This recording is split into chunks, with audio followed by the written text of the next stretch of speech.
Welcome to Rachabanda. This is Satish. 3 వ్యవసాయ చట్టాలపై వెనక్కి తగ్గిన కేంద్రం విద్యుత్ చట్ట సవరణ బిల్లుపై మాత్రం దూకుడుగా వ్యవహరిస్తోంది. ఎట్టి పరిస్థితుల్లోనూ పంతం నెగ్గించుకోవాలన్న పట్టుదల ప్రదర్శిస్తోంది. ప్రీపెయిడ్, ప్రైవేట్ వ్యక్తులకు ఫ్రాంచైజీ లాంటి అంశాలతో ప్రతిపాదించిన విద్యుత్ సంస్కరణల బిల్లుపై దేశవ్యాప్తంగా దుమారం రేగుతోంది. ఈ బిల్లుకు లైన్ క్లియర్ అయితే కరెంటుపై కార్పొరేట్లు గుత్తాధిపత్యం చెలాయిస్తారన్న వాదన వినిపిస్తోంది. అంతేకాకుండా ఉచిత విద్యుత్ స్కీమ్కు ఎసరు పడనుందన్న అనుమానం వినిపిస్తోంది. దీంతో తెలంగాణతో సహా 13 రాష్ట్రాలు వ్యతిరేకిస్తున్నాయి.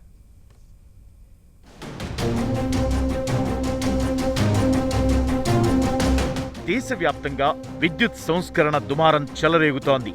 విద్యుత్ సంస్కరణ బిల్లుపై కేంద్రం మొండిగా ముందుకెళ్తుండటంతో దాదాపు సగం రాష్ట్రాలు అగ్గిమీద గుగ్గిలమవుతున్నాయి. ఒకవేళ విద్యుత్ సవరణ బిల్లు ఆమోదం పొందితే విద్యుత్ రంగంపై అజమాయిషీ పూర్తిగా కేంద్రం చేతుల్లోకే వెళుతుంది. రాష్ట్రాల అధికారాలకు కత్తెర పడుతుంది. రాష్ట్రాల ఈఆర్సీలను అపాయింట్ చేసే అధికారం రాష్ట్రాలకు ఉండదు. రాష్ట్రాల్లో విద్యుత్ ధరలను కేంద్ర ప్రతినిధులే నిర్ణయించే పరిస్థితి వస్తుందన్నది నిపుణుల అభిప్రాయం.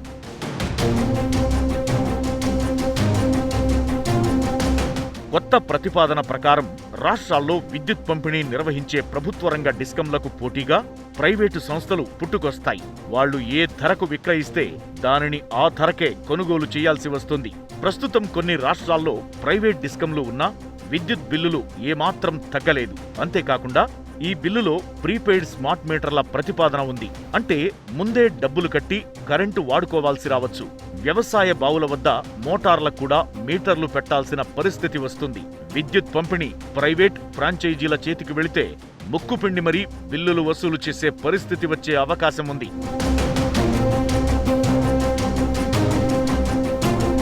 ప్రస్తుతం గ్యాస్ సిలిండర్కు అమలు చేస్తున్న నగదు బదిలీ విధానాన్ని విద్యుత్ వినియోగదారులకు కూడా వర్తింపజేయాలని కేంద్రం యోచిస్తోంది. అంటే వినియోగదారులకు పూర్తి బిల్లు వస్తుంది. ఆ తరువాత వారికి రావలసిన రాయితీని వారి ఖాతాల్లోనే ప్రభుత్వాలు నేరుగా జమ చేయాల్సి ఉంటుంది. కానీ ప్రత్యక్ష నగదు బదిలీ విధానం అమలు చేసిన కొత్తలో ఎల్పీజీ సిలిండర్కు 400 దాకా సబ్సిడీ ఖాతాలో జమయ్యేది. కానీ ప్రస్తుతం 100 రూపాయల్లోపే జమవుతోంది. వినియోగదారులు మాత్రం పూర్తి ధరను చెల్లిస్తున్నారు. ఇదే కోవలో ప్రభుత్వాలు క్రమంగా విద్యుత్ సబ్సిడీ విధానం నుంచి కూడా తప్పుకుంటే సామాన్యులకు కరెంటు బిల్లులే షాక్ కొట్టించే ప్రమాదముంది.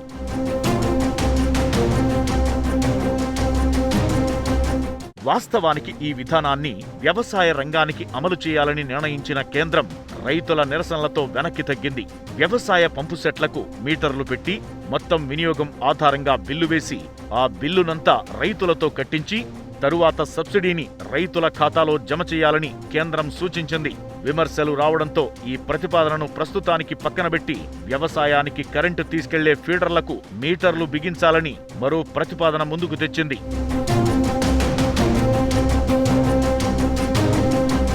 అయితే కేంద్రం తెచ్చిన ప్రతిపాదనల వల్ల రైతులు, పరిశ్రమల యజమానులు నష్టపోతారని రాష్ట్రాలు చేసే వాదన. వ్యవసాయ మోటార్లకు మీటర్లు పెడితే ఉచిత విద్యుత్ స్కీమ్ అటకెక్కే పరిస్థితి ఏర్పడుతుంది. ఇదే వాదన వినిపిస్తున్న తెలంగాణ ప్రభుత్వం విద్యుత్ సవరణ బిల్లును తీవ్రంగా వ్యతిరేకిస్తోంది. అసెంబ్లీలో కూడా వ్యతిరేకిస్తూ తీర్మానం చేసి కేంద్రానికి పంపించింది. అటు ఏపీ కూడా ఈ బిల్లుపై ఆందోళన వ్యక్తం చేస్తోంది. ఇంతకీ విద్యుత్ సవరణ బిల్లులో ఏముంది? 13 రాష్ట్రాలు ఎందుకు వ్యతిరేకిస్తున్నాయి? కొత్త చట్టంతో రాష్ట్రాల అధికారాలకు కత్తెర పడుతుందా? ప్రీపెయిడ్ మీటర్లతో ఉచిత విద్యుత్కు కోత పడుతుందా? చర్చిద్దాం రచ్చబండలో.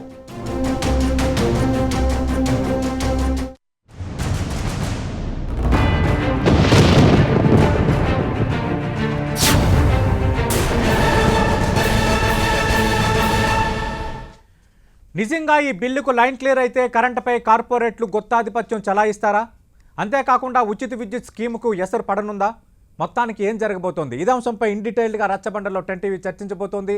విద్యుత్ చట్ట సవరణ బిల్లుపై ప్రస్తుతం డిబేట్లో జాయిన్ అవుతున్నారు 10 టీవీ స్టూడియోలో బీజేపీ సీనియర్ నేత, ప్రస్తుతం ఆ పార్టీ రాష్ట్ర కార్యదర్శిగా ఉన్న ప్రకాష్ రెడ్డి గారు, అలాగే బయట నుంచి లైవ్లో పాల్గొంటున్నారు అఖిల భారత కిసాన్ సంఘ్ నుంచి వీసా కిరణ్ గారు, మరో విద్యుత్ రంగ నిపుణుడు కుమార్ గారు బయట నుంచి లైవ్లో పాల్గొంటున్నారు.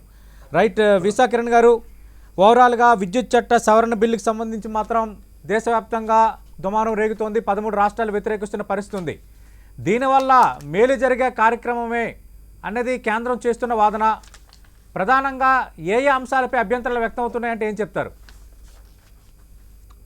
ఆ, రైతుల వైపు నుంచి అయితే తప్పనిసరిగా ఆ, రైతులకి ఉచిత విద్యుత్ కానీ విద్యుత్తుపై సబ్సిడీలు కానీ అనేక రాష్ట్రాల్లో లభిస్తున్నాయి. ఉమ్, దాన్ని పూర్తిగా ఎత్తేసే విధం వైపే ఈ బిల్లు ఉంది.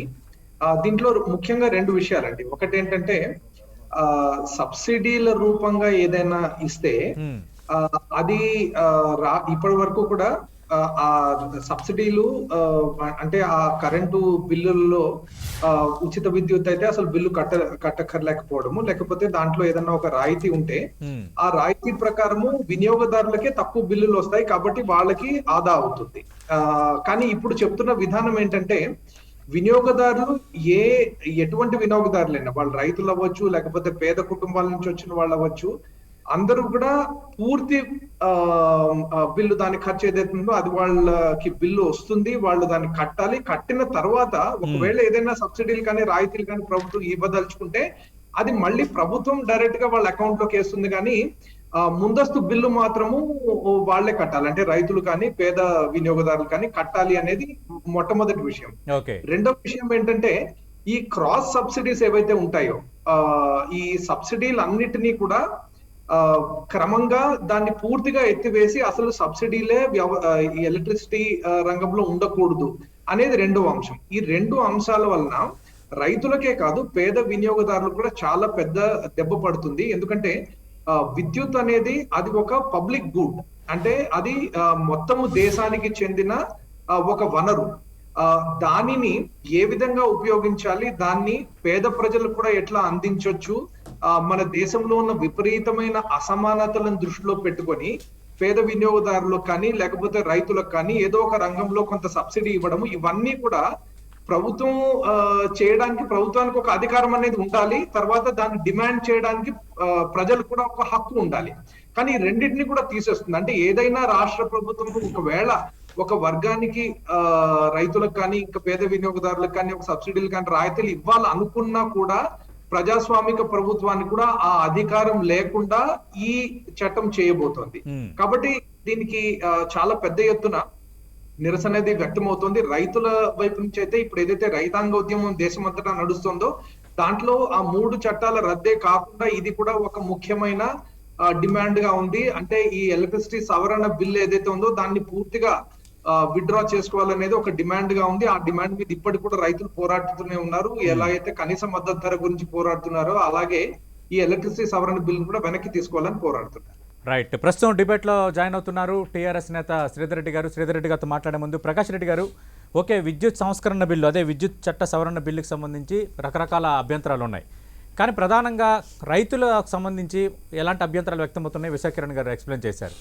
రైతులు చేస్తున్న డిమాండ్ కూడా అది.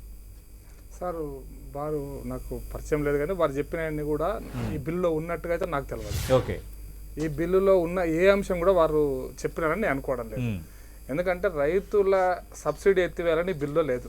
ఓకే, ఈ బిల్లు కరెక్ట్ చెప్పాలంటే it is an amendment to the 2003 power bill. ఇది కొత్త బిల్లు కాదు, 2003కు సంబంధించిన సవరణ చట్టం ఇది. కాబట్టి ఈ అమెండ్మెంట్ బిల్ 2020ని ఇది డ్రాఫ్ట్ బిల్ రూపంలో ఉంది.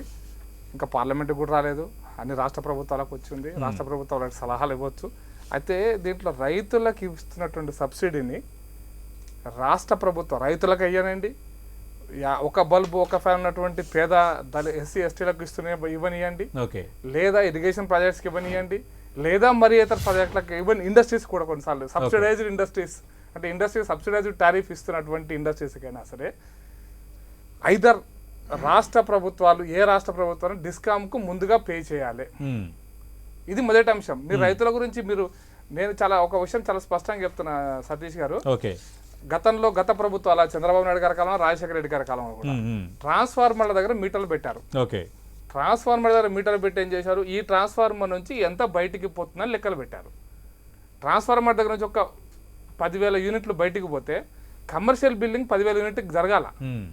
జరగకపోతే ఎవరు బాధ్యులు దానికి బాధ్యత ఎవరు తీసుకుందాం? మనం కరెంటును ఎలక్ట్రిసిటీ ఎంప్లాయీస్ని విమర్శిద్దామా, ప్రజలను విమర్శిద్దామా, వాటి నిజంగా నిజాయితీ కడుతున్నటువంటి బిల్లు కట్టేటువంటి ప్రజలను విమర్శిద్దామా?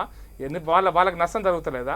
అందుకోసం మీరు క్యాలిక్యులేట్ చేసినప్పుడు ఎందుకు పెట్టినారు? పోనీ ఇంత వద్దనుకుంటే ట్రాన్స్ఫార్మర్స్ దగ్గర మీటర్లు ఎందుకు పెట్టినారు? ట్రాన్స్ఫార్మర్ మీటర్ పెడితే మొత్తం బిల్డింగ్ అయితే లేదు కాబట్టి కమర్షియల్ లాసెస్ కనపడుతున్నాయి కాబట్టి ఎవరికి ఎంత నష్టం అంటే ఎంత యూజ్ చేస్తున్నారో ఆ యూజ్ అది ఎంత వాడుతున్నారో అది రికార్డ్ కావాలి. ఓకే, రికార్డ్ అయిన తర్వాత మీరు అడ్వాన్స్ గా జెన్కోలకు కనుక పే చేయాలనుకుంటే, డిస్కామ్లకు పే చేయాలనుకుంటే వద్దని ఎవరన్నారు? మీరు అడ్వాన్స్ ఒక 5 ఇప్పుడు తెలంగాణ ప్రభుత్వం 4,000 కోట్లు 3,000 కోట్లు డిస్కామ్లకు ఇవ్వాలనుకుందాం, 10,000 కోట్లు ఇవ్వాలి, ముందు ఇచ్చేసేయండి. ఒక 5,000 కోట్లు ముందు అడ్వాన్స్ పెట్టేసేయండి. ఈ డీబీటీ కింద ఎంత కౌంట్ అవుతుందో అంత చూడండి. చూసి ఒకవేళ రైతులకు సబ్సిడీ కింద మీరు మోటార్లు ఫ్రీగా ఇవ్వాలనుకుంటే మొత్తం ఇంత బిల్డింగ్ అయింది, ఆ ట్రాన్స్ఫార్మర్ నుంచి ఆ మీటర్ నుంచి ఇంత బిల్డింగ్ అయింది అనుకుంటే ఆ బిల్డింగ్ నుంచి డైరెక్ట్ చేస్తే ఏమైనా మిగిలి ఉంటే బ్యాలెన్స్ నెక్స్ట్ ఇయర్ పనికి వస్తుంది రైతులకు. అంత పే చేయండి, వద్దని ఎవరన్నారు? దీంట్లో అయితే అంటే ప్రకాష్ రెడ్డి గారు మీరు ప్రస్తావించింది అది డిస్కమ్ల పైన అప్పుల ఒత్తిడి పెరుగుతుంది, రాష్ట్ర ప్రభుత్వాలు రియంబర్స్ చేయట్లేదు కాబట్టి అన్నది మీ వాదన ఉంది. అది ఖచ్చితంగా మనం శ్రీధర్ రెడ్డి గారితో మాట్లాడదాం. అయితే విశాఖరణ్ గారు ప్రస్తావించింది మీకు ఎక్స్ప్లెయిన్ చేస్తాను. విశాఖరణ్ గారు ప్రస్తావించింది పెట్టడం వల్ల రైతుల నుంచి కరెంట్ కట్టిస్తారనేటువంటిది అది నిజం కాదు, ఈ బిల్లులో అది వాస్తవం కాదు, ఈ బిల్లులో లేదు అని చెప్పాలి. అంటే స్పెసిఫిక్ ఏంటంటే వ్యవసాయ పంపు సెట్లకు మీటర్లు పెట్టి మొత్తం వినియోగం ఆధారంగా బిల్లు వేసి ఆ బిల్లునంతా రైతులతో కట్టించి తర్వాత సబ్సిడీని రైతుల ఖాతాలో జమ చేయాలన్నది ముందుకు సూచించిన అంశం అని. ఈ రైతుల ఆందోళన తర్వాత ఆ ప్రతిపాదన పక్కన పెట్టి మీరు తెచ్చిన ప్రతిపాదన వ్యవసాయానికి కరెంట్ తీసుకెళ్లే ఫీడర్లకు మీటర్లు బిగించాలన్న ఒక ప్రతిపాదన వచ్చింది. కొత్తగా పెట్టేది ఆల్రెడీ ఉంది. అది ఆల్రెడీ రాజశేఖర రెడ్డి కాలం చంద్రబాబు నాయుడు కాలం నుంచి ఉంది. అది కొత్తగా పెట్టినట్టు కొత్తగా కనిపెట్టినట్టు లేదండి. ఇది ఆల్రెడీ ట్రాన్స్ఫార్మర్ దగ్గర మీటర్లు ఉన్నాయి. అయితే నేనేమంటున్నా అంటే మీరు అడ్వాన్స్ గా డిస్కామ్లకు పే చేయండి, డైరెక్ట్ బెనిఫిట్ అడ్వాన్స్ ఇవ్వచ్చు. కాబట్టి రైతులను తప్పుదోవట్టించేటువంటి ప్రకటనలు దయచేసి చేయకండి. లేకపోతే భారతదేశం అంధకారంలోకి పోతే రేపు పొద్దున ఇప్పటికీ తెలంగాణ రాష్ట్రానికి నేను ఒక చిన్న ఇన్ఫర్మేషన్ చెప్తా. పవర్ ఫైనాన్స్ కార్పొరేషన్ వచ్చినటువంటి అప్పు ఈ రోజు వరకు ఆల్మోస్ట్ 1,00,000 కోట్లు దాటబోతుంది. పిఎస్సి అంటే ఒక రాష్ట్ర ప్రభుత్వం ఒక 3% ఈ దేశంలో రాష్ట్ర ప్రభుత్వం ఇంత అప్పును భరించగలుగుతుందా? ఏదైనా ఫ్రీ కాదు కదా, పిఎఫ్సి ఇచ్చినా ఫ్రీగా ఇవ్వదు కదా. ఇస్తున్నప్పుడు ఆ ఫ్రీగా ఇవ్వనప్పుడు దాని మీద మిత్యో వడ్డీ చాలా వ్యాలిడ్ పాయింట్, డిబేటబుల్. ఆలోచించండి, ఖచ్చితంగా దాని మీద మాట్లాడదాం. మీరు రేజ్ చేసిన చాలా వ్యాలిడ్ పాయింట్, డిబేటబుల్. ఎందుకంటే డిస్కమ్లు ఈ అప్పుల ఒత్తిడి రాష్ట్ర ప్రభుత్వాలు రియంబర్స్ చేయటం ఈ సమస్యలు అనేవి మనం చూస్తూనే ఉన్నాం. ఖచ్చితంగా ఆ పాయింట్ వరకు నేను అడ్రస్ చేస్తాను. రైట్, విశాఖరణ్ గారు, రైతులకు సంబంధించి కేంద్రం ఆ తరహాగా ఎలాంటి ప్రతిపాదన తేలేదు. రెండోది, వ్యవసాయానికి కరెంటు తీసుకెళ్లే ఫీడర్లకు మీటర్లు బిగించాలన్నది ఆల్రెడీ 2003 విద్యుత్ చట్టంలోనే ఉంది. కొత్తగా రైతులను మిస్లీడ్ చేస్తున్నారు కొందరు అంటున్నారు ప్రకాష్ రెడ్డి గారు. లేదండి, ఇప్పుడు సెక్షన్ 62 సబ్ సెక్షన్ 1 కింద డైరెక్ట్ బెనిఫిట్ ట్రాన్స్ఫర్ ద్వారా వినియోగదారులకు ఏదైనా సబ్సిడీలు అందించాలంటే ఆ విధంగానే అందించాలి. కానీ ఫుల్ టారిఫ్ ఏదైతే ఉంటుందో అది వినియోగదారులే పే చేసే విధంగా మార్పు తీసుకురావాలనేది చాలా స్పష్టంగా ఉందండి ఈ డ్రాఫ్ట్ బిల్లులో. రెండవది ఏంటంటే ఇప్పుడు వారు కూడా చెప్తున్నట్టుగా వాస్తవానికి రాష్ట్ర ప్రభుత్వాలు డిస్కామ్లకి చాలా బకాయిలు ఉండడం అనేది నిజమే, దానిని సరిచేయాల్సిన అవసరం ఉంది. అయితే ఇప్పుడు డిస్కామ్లకే బాకీలు పెట్టిన రాష్ట్ర ప్రభుత్వాలు మరి వినియోగదారులు, పేద వినియోగదారులకి, రైతులకి మళ్ళీ వాళ్ళు ఒకసారి బిల్లు కట్టేసిన తర్వాత వాళ్ళ అకౌంట్ లో వేయడానికి ఎంతవరకు సిద్ధంగా ఉంటాయి? ఇప్పుడు కంపెనీలు అంటే ఎట్లాగో వాళ్ళు అప్పులు తెచ్చుకుంటారని నడుపుతున్నారు. మరి ఈ వాళ్ళ బిల్లులు కనుక చెల్లుబాటు అవ్వకపోతే అప్పుడు రైతుల పరిస్థితి ఏమవుతుంది, పేద వినియోగదారుల పరిస్థితి ఏమవుతుంది? ఇది చాలా పెద్ద ప్రశ్న.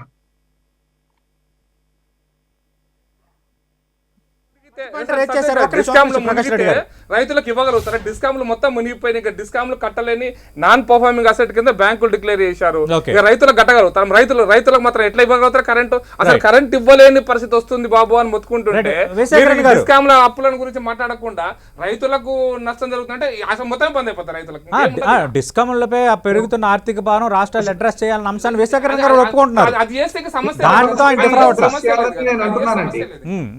తప్పనిసరిగా అడ్రస్ చేయాలని అంటున్నాను. కానీ అది అడ్రస్ చేయడానికి ఇప్పుడు దీంట్లో తీసుకొస్తున్న లాంటి క్లాజులు ఏవైతే ఉన్నాయో అవి చాలా స్పష్టంగా సబ్సిడీలని క్రాస్ సబ్సిడీలను పూర్తిగా ఎత్తివేయాలనే అంశం కూడా దీంట్లో ఉంది. కావాలంటే నేను సెక్షన్ క్లాస్ వైజ్ చెప్తాను. లేదు సార్, రైట్ ఎక్కడ నా దగ్గర బిల్లు నేను క్లారిఫికేషన్స్ ఉన్నాయి, గవర్నమెంట్ ఆఫ్ ఇండియా క్లారిఫికేషన్స్.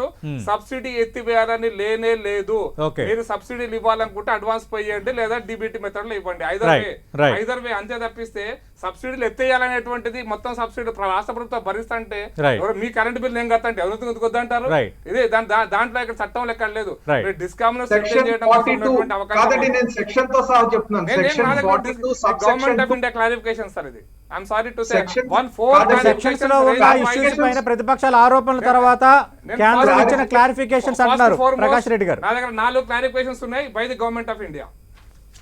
నేను బిల్లు చదివి చెప్తున్నానండి. Section 42 understand the bill clause 1, ప్రకారం clause 2, clause 3, clause 4 Right. There may be another clause which also addresses the same. అందుకోసమనే Right, ఒక right. క్లాస్ ని చూసి మొత్తం అదే ఓకే ఓకే అది కూడా మాట్లాడదాం రైట్. శ్రీధర్ రెడ్డి గారు, చాలా అంశాలు ఉన్నాయి. మీరు కూడా రైతులకు సంబంధించి విద్యుత్ మీటర్లు బిగింపుకు సంబంధించి మీరు కూడా తీవ్రంగా వ్యతిరేకిస్తున్న అంశం ఒకటైతే, స్పెసిఫిక్గా ఈ డిస్కమ్ల పైన అప్పుల ఒత్తిడి పెరిగిపోతుంది. వాళ్ళు అప్పులు తేవటం, తర్వాత రాష్ట్ర ప్రభుత్వాలు రీఎంబర్స్ చేయకపోవటం, ఈ సమస్య ఫైనల్గా విద్యుత్ వినియోగము, విద్యుత్ ఎంత వినియోగిస్తున్నారన్న దానిపై ఒక అకౌంటబిలిటీ లేకపోవటం, ఈ సమస్యలన్నిటికీ కారణం అవుతుంది అనేది కేంద్రం ఈ విద్యుత్ చట్ట సవరణ బిల్లు తేవడానికి చూపిస్తున్న ప్రధాన కారణాలు ఒకటిగా కనిపిస్తోంది.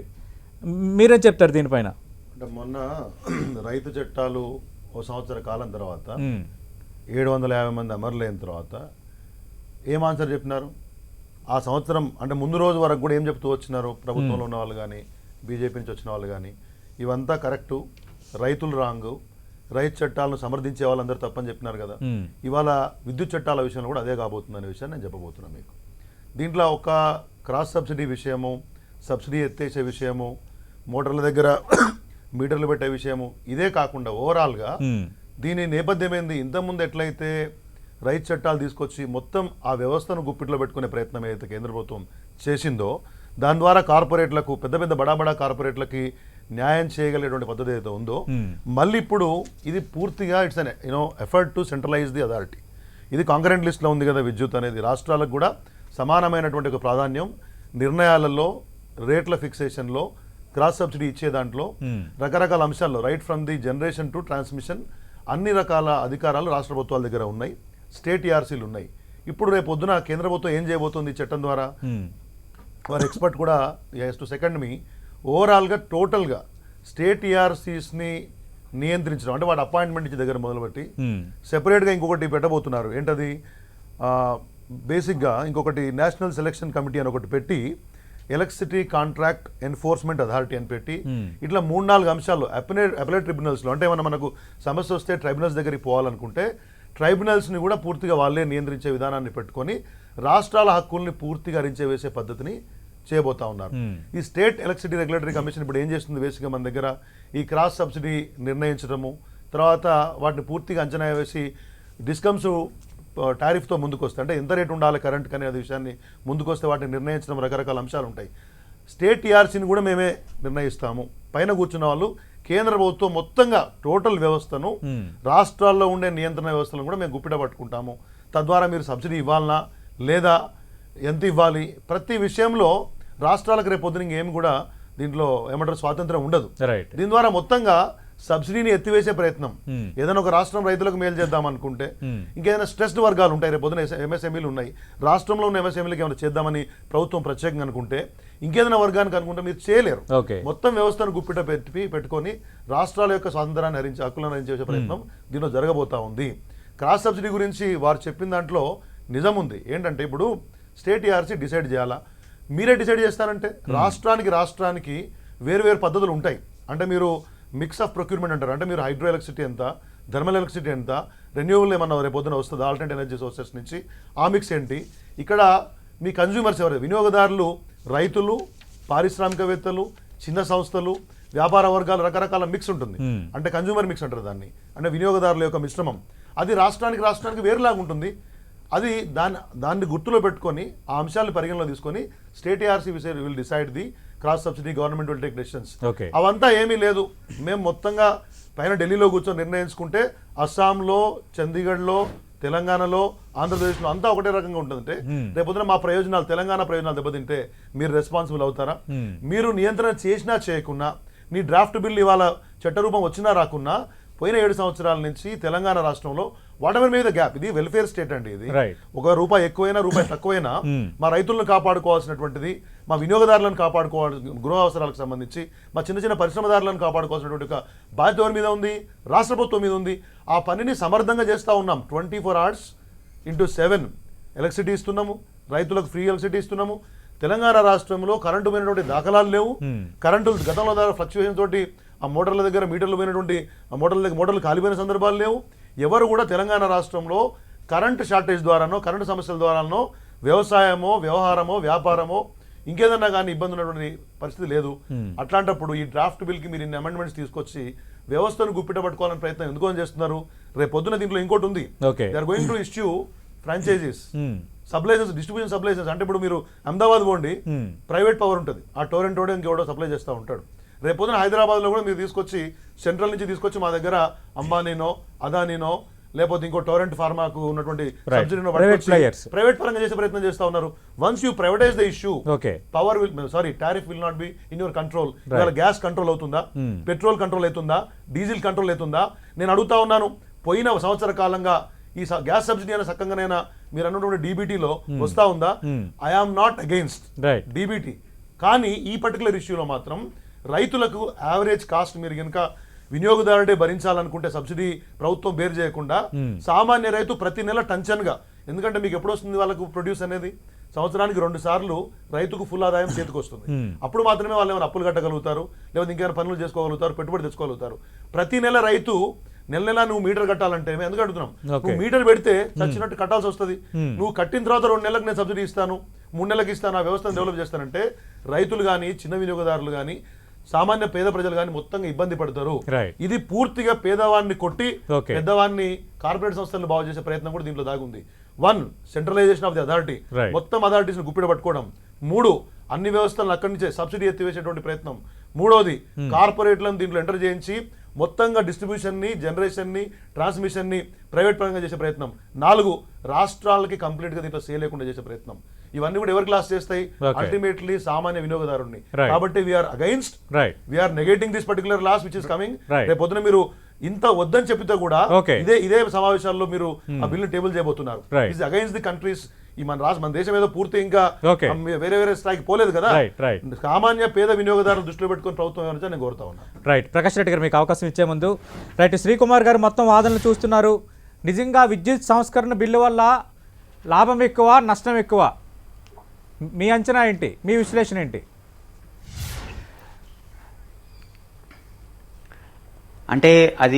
అంటే ఈజీ క్వశ్చన్ కాదండి. ఫస్ట్లో ఇది 4th attempt electricity act amend చేయడానికి ఇది 4th అటెంప్ట్. తర్వాత ఇప్పుడు ఉన్న డ్రాఫ్ట్ ఎవరికి తెలియదు, అంటే అది పబ్లిక్ డొమైన్లో లేదు, వాళ్ళు సైట్లు పెట్టలేదు. అందుకని చాలా మాట కొంచెం కన్ఫ్యూజింగ్ గా ఉంది. ఇప్పుడు శ్రీధర్ రెడ్డి గారు చెప్పిన కొన్ని విషయం 2020 డ్రాఫ్ట్ లో ఉంది. Contract authority, central appointment commission, అది పాత డ్రాఫ్ట్ లో ఉంది. కానీ కొన్ని పాయింట్స్ మొత్తం డ్రాఫ్ట్ లో ఉంది. 14లో వచ్చిన డ్రాఫ్ట్, 18లో వచ్చిన డ్రాఫ్ట్, 20లో వచ్చిన డ్రాఫ్ట్, ఇప్పుడు 21లో ఫిబ్రవరిలో ఒక డ్రాఫ్ట్ వచ్చింది. ఫస్ట్ పాయింట్ అంటే అమెండ్ చేయాలంటే ఆ డ్రాఫ్ట్ పబ్లిక్ డొమైన్లో ఉండాలి. వాళ్ళు స్టేట్ గవర్నమెంట్ని కొంచెం కన్సల్ట్ చేశారు, కానీ కన్స్యూమర్స్ని, ఎలక్ట్రిసిటీ ఎంప్లాయీ యూనియన్స్ని అస్సలు కన్సల్టేషన్ ఏం జరగలేదు. అది ఫస్ట్ పాయింట్. తర్వాత ఇప్పుడు మేము సెక్షన్ అట్లా చూడొచ్చు యాక్ట్లో ఏముంది, అమెండ్మెంట్ ఈ 21లో వచ్చిన డ్రాఫ్ట్ ఇప్పుడు ఏ డ్రాఫ్ట్ పార్లమెంట్లో పెడుతున్నారు అది కూడా మాకు తెలియదు. అది ఫిబ్రవరిలో వచ్చినది, ఇప్పుడు మనం డిసెంబర్లో ఉన్నాం. ఏ డ్రాఫ్ట్ పెడుతున్నది మాకేం తెలియదు.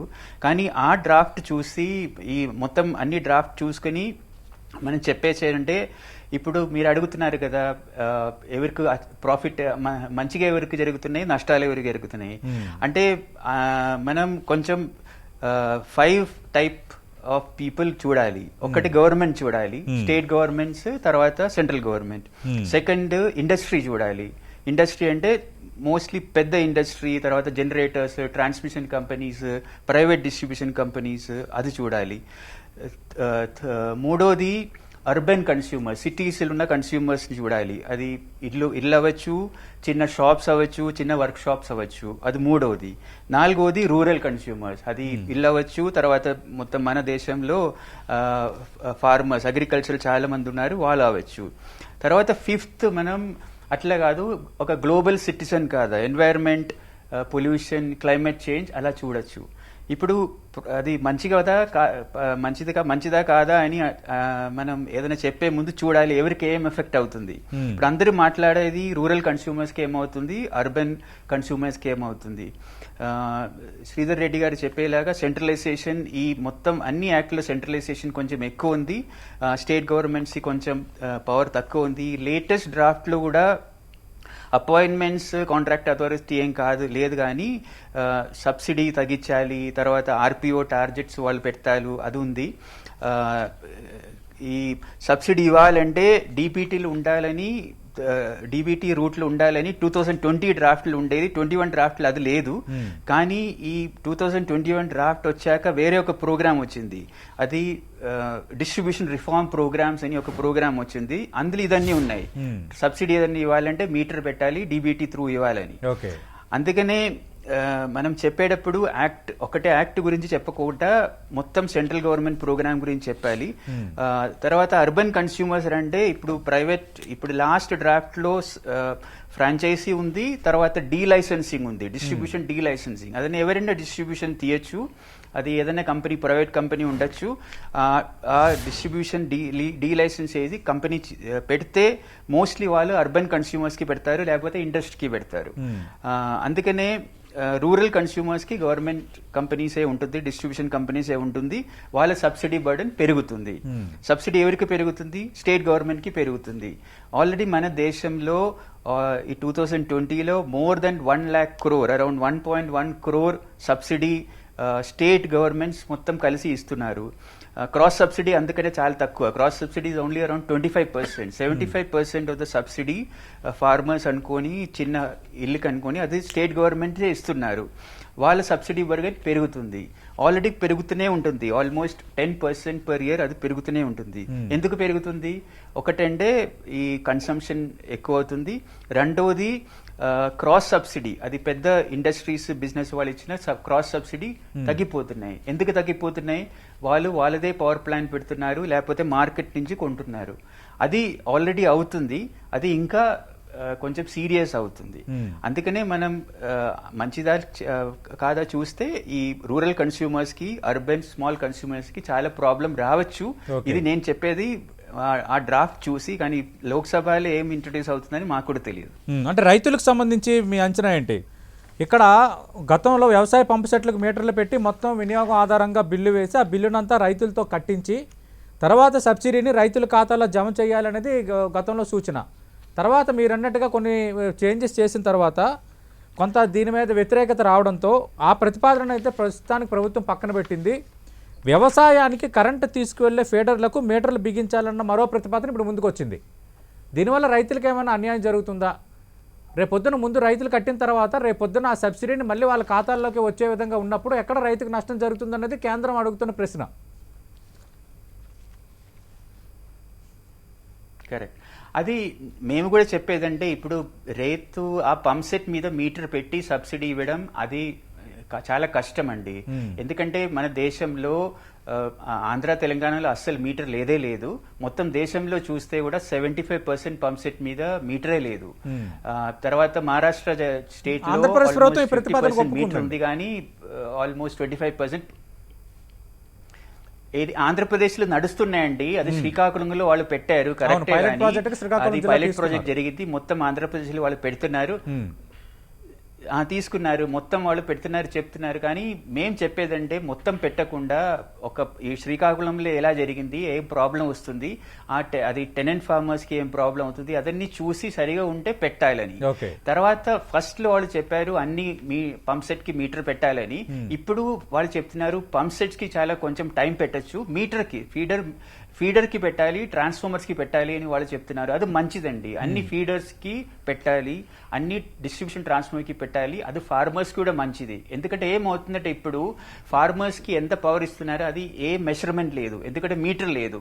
అందుకనే వాళ్ళు ఏదేదో చెప్తున్నారు. అందుకనే ఆ ఫీడర్ మీద డిస్ట్రిబ్యూషన్ ట్రాన్స్ఫార్మర్ మీటర్ పెట్టడం చాలా బెస్ట్. తర్వాత అది చూసి ఈ శ్రీకాకుళం లాగా పైలట్ ప్రాజెక్ట్ ఎలా జరుగుతుంది, ఏం ప్రాబ్లం అని చూసి తర్వాత మొత్తం స్టేట్లో డీబీటీ పెట్టచ్చు, లేకపోతే ఇప్పుడే అది పెట్టడం చాలా ప్రాబ్లం అవుతుంది. రైట్ కుమార్ గారు, ఇంకా మిగతా రంగాలపైన ఇంపాక్ట్ ఏంటనేది ఇదే డిబేట్లో కొద్దిసేపట్లో మీ దగ్గర నుంచి తీసుకునే ప్రయత్నం చేస్తాను.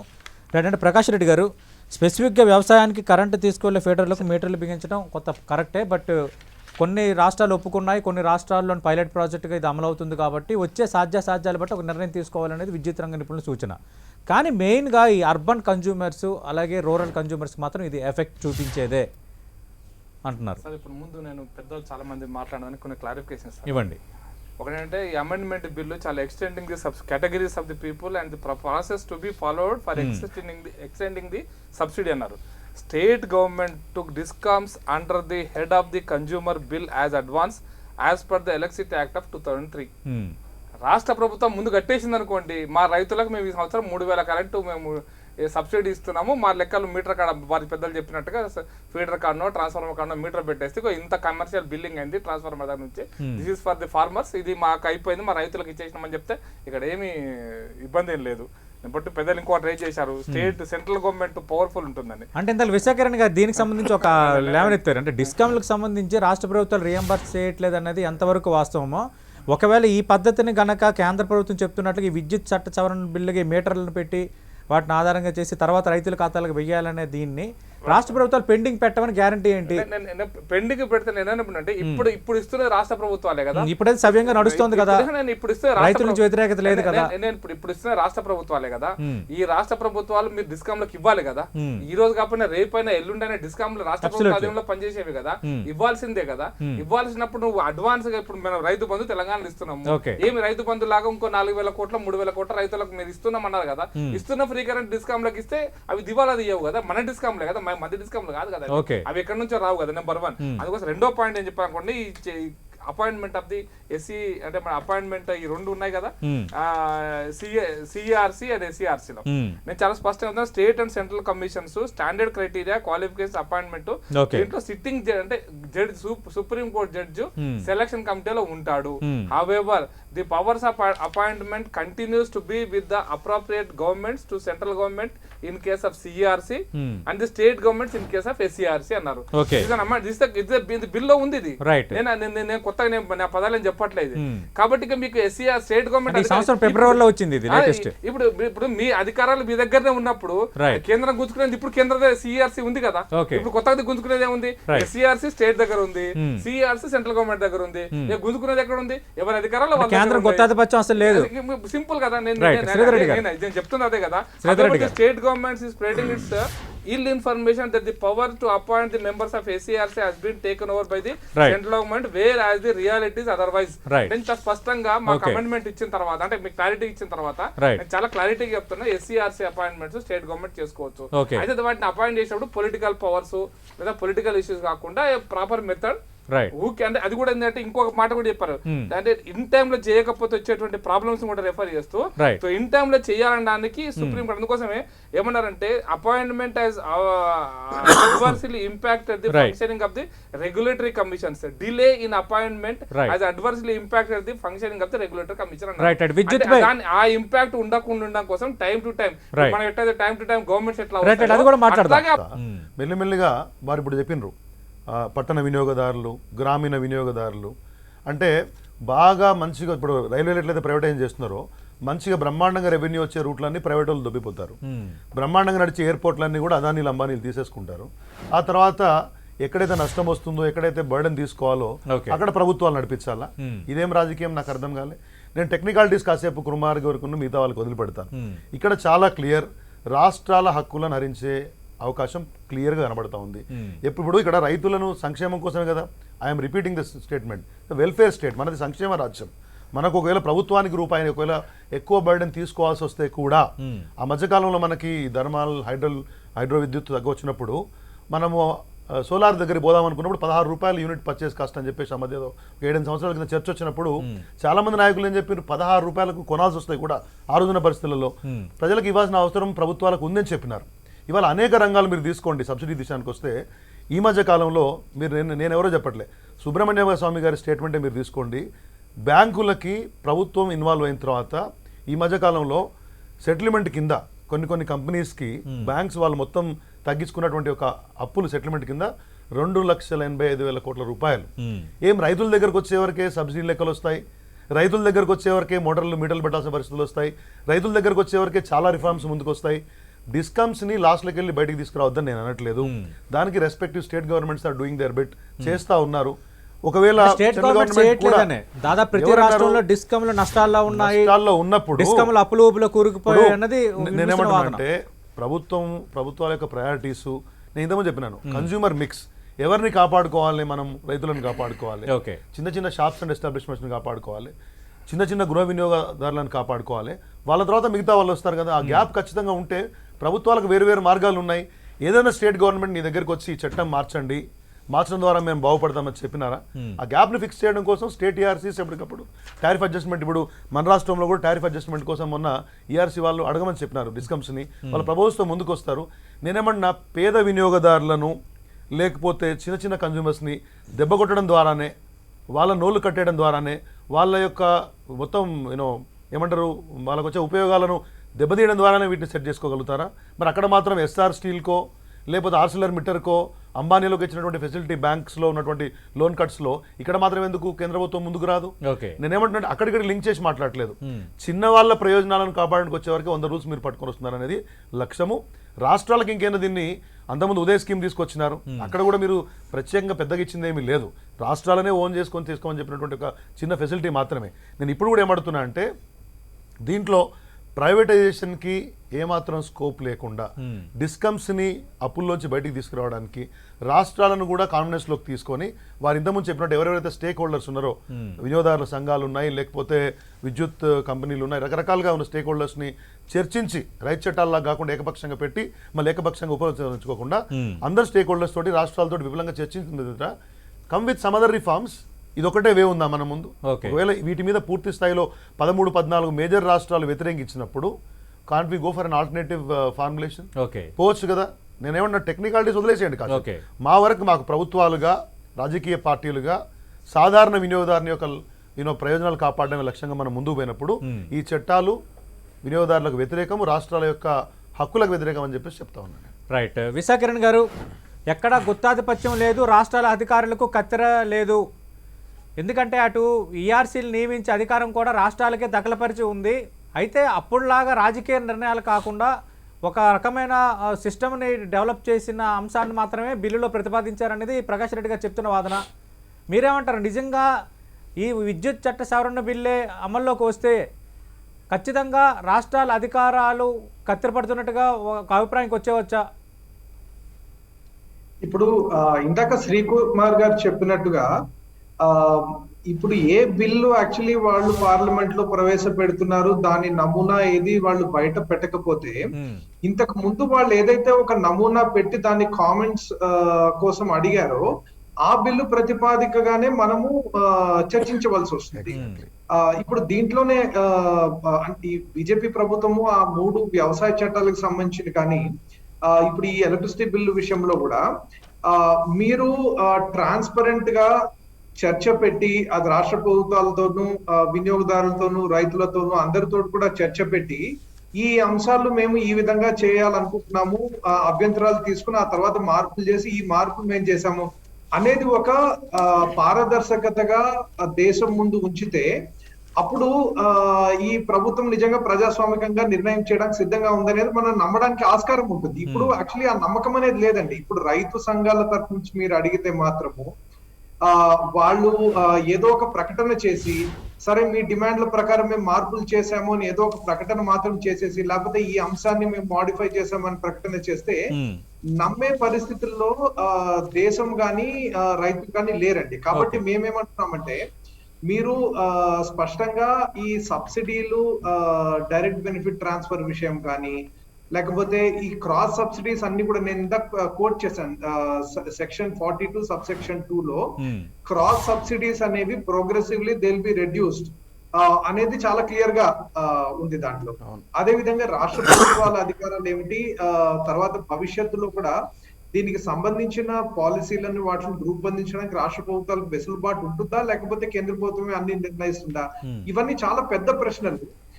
వాటి మీద కేంద్ర ప్రభుత్వం ఇప్పటిదాకా ఇస్తున్న వివరణలు అయితే మాకు సాటిస్ఫాక్టరీగా అయితే లేవండి. రైతు Right. సంఘాల తరఫున అయితే డెఫినెట్లీ అదే చెప్తున్నాం. అంటే విశాఖరణ్ గారి అందుకనే, రైతులకు సంబంధించి రైతుల విద్యుత్ వినియోగానికి సంబంధించి అంటే పాత ప్రతిపాదనను పక్కన పెట్టి వ్యవసాయానికి కరెంటు తీసుకువెళ్లే ఫీడర్లకు మీటర్లు బిగించాలన్న మరో ప్రతిపాదన ముందుకు వచ్చిందని. అయితే ఇది మంచి ప్రతిపాదన అంటున్నారు శ్రీకుమార్ గారు. ఇది సమ్ వాట్ బెటర్ ముందు దానికంటే అని. కదండి ఫీడర్లకి పంపు సెట్లకు మీటర్లు బిగించే కంటే ఫీడర్లకు మీటర్లు బిగించడం వల్ల రైతులు ఎంత విద్యుత్తును వినియోగిస్తున్నారో కొంత ఆ అకౌంటబిలిటీ ఎంత వినియోగిస్తున్నారంటే ఒక క్లారిటీ వచ్చే అవకాశం ఉంది అని. అదే ఫీడర్లకి మీటర్లు బిగించడము అది కాదండి, పంప్ సెట్ల మీద మీటర్ పెట్టడం ప్రాక్టికల్, అస్సలు ప్రాక్టికల్ కాదు. ఫీడర్ మీద ఫస్ట్ పెట్టండి, అది పని చేయాలి. అది అస్సలు పని చేయట్లేదు మొత్తం. తర్వాత కావాలంటే డిస్ట్రిబ్యూషన్ ట్రాన్స్ఫర్ మీద పెట్టండి, అదన్నీ పని చేశాక తర్వాత మీరు పంప్ సెట్లు వెళ్ళండి. ఇది ఫస్ట్ పంప్ సెట్ మీద పెట్టడం అంత కరెక్ట్ కాదు, ఎందుకంటే పని చేయదు కూడా. తర్వాత ఇప్పుడు శ్రీధర్ రెడ్డి గారు చెప్పేలాగా ఇప్పుడు సబ్సిడీ ఇస్తున్నారు మేము ఫార్మర్స్ కి. ఆ సబ్సిడీ ఎలక్ట్రిసిటీ వాడడానికి ఇస్తున్నారు, కానీ అదొక ఫుడ్ సబ్సిడీ అండి. అదే మేమే ఆ పంట తింటున్నాము, అందుకంటే ఫుడ్ సబ్సిడీ లాగా చూడాలి. అది మంచిదే, మన దేశంకి ఫుడ్ సెక్యూరిటీ కోసం కొంచెం సబ్సిడీ ఇస్తున్నారు, అందులో ఏం ప్రాబ్లం లేదు. అందుకనే సబ్సిడీలో ఏం తప్పు లేదు, కానీ సబ్సిడీ ఎంత కావాలన్నా అంత ఇస్తున్నారో అదే చూడాలి. తర్వాత ఇప్పుడు ప్రకాష్ రెడ్డి గారు చెప్పారు అపాయింట్మెంట్ అన్ని స్టేట్ గవర్నమెంటే చేస్తారు అని. అందులో డౌట్ ఎందుకు వస్తున్నారంటే 2 పాయింట్స్ అండి. ఒకటి పాత డ్రాఫ్ట్లో అట్లా ఉంది, సెంట్రల్ గవర్నమెంట్ చేయొచ్చు. తర్వాత ఈ February 21 డ్రాఫ్ట్లో కూడా ఒక క్లాస్ ఉంది, if any state commission is unable to perform its function on account of vacancies, central government may, of course in consultation with state government concerned, entrust its function to any other state commission. అది కూడా కొంచెం problem అండి. అట్లా central government అట్లా చేయడం correct కాదు. Okay, ఇది కూడా ఉంది, స్టేట్ గవర్నమెంట్స్ కూడా సరిగ్గా పెట్టట్లేదు. ఇప్పుడు మా తెలంగాణలో కూడా ఆల్మోస్ట్ 1 year అండి మొత్తం కమిషన్ వేకెంట్ గా పడింది. ఆల్మోస్ట్ 9 months ఎవరు లేరు, చైర్మన్ కూడా రిటైర్ అయ్యాక పెట్టలేదు, కమిషన్ లేదే లేదు. తర్వాత తెలంగాణలో ఆల్మోస్ట్ 3 years నుంచి ఈ టారిఫ్ ప్రాసెస్ అసలు ఏం జరగలేదు. ఇప్పుడే ఏఆర్ఆర్ పిటిషన్ పెట్టారు, టారిఫ్ పిటిషన్ ఇప్పుడు కూడా పెట్టలేదు. అది కూడా స్టేట్స్ గవర్నమెంట్ కూడా డిలే చేస్తున్నారు. అది కొంచెం స్టేట్ గవర్నమెంట్ కూడా కొంచెం రెస్పాన్సిబుల్ గా చేయాలి. వేకెన్సీ ఉండే తొందరగా అపాయింట్మెంట్ చేయాలి, ఈ టారిఫ్ ప్రాసెస్ సరిగా పెట్టాలి. ఎందుకంటే ఈ ఫిబ్రవరి యాక్ట్ లో అది కూడా ఉంది, ఈ సరిగా టారిఫ్ పిటిషన్ పెట్టకపోతే commission on its own can revise the tariff, అది కూడా ఉంది. ఇదన్నీ కొంచెం కష్టమే, కానీ ఇక్కడ డ్యూటీస్ ఉంటే రెస్పాన్సిబిలిటీ కూడా తీసుకోవాలి. ఎందుకంటే మన స్టేట్ గవర్నమెంట్ రెస్పాన్సిబిలిటీ తీసుకోవాలి, డిస్ట్రిబ్యూషన్ కంపెనీస్ కూడా రెస్పాన్సిబిలిటీ తీసుకోవాలి, లేకపోతే జరగదు. ఇంకా లాస్ట్ పాయింట్ అండి, మీరు అడుగుతున్నారు ఏం బెనిఫిట్ ఏది ఉంది. కొన్ని పాయింట్స్ మనం సపోర్ట్ కూడా చేయాలి. ఒకటంటే కన్స్యూమర్స్ రైట్ గురించి కొంచెం స్టేట్మెంట్స్ ఉంది, పాత యాక్ట్లు కూడా ఉంది, కొత్త యాక్ట్లు కూడా ఉంది. ఏదైనా మన సర్వీస్ కు ప్రాబ్లం ఉంటే ఆటోమేటికలీ కాంపెన్సేషన్ వస్తుందని ఒక క్లాస్ ఉంది, అది మంచిదే. ఎందుకంటే మన సర్వీస్ క్వాలిటీ కొంచెం మంచిగా అవ్వచ్చు.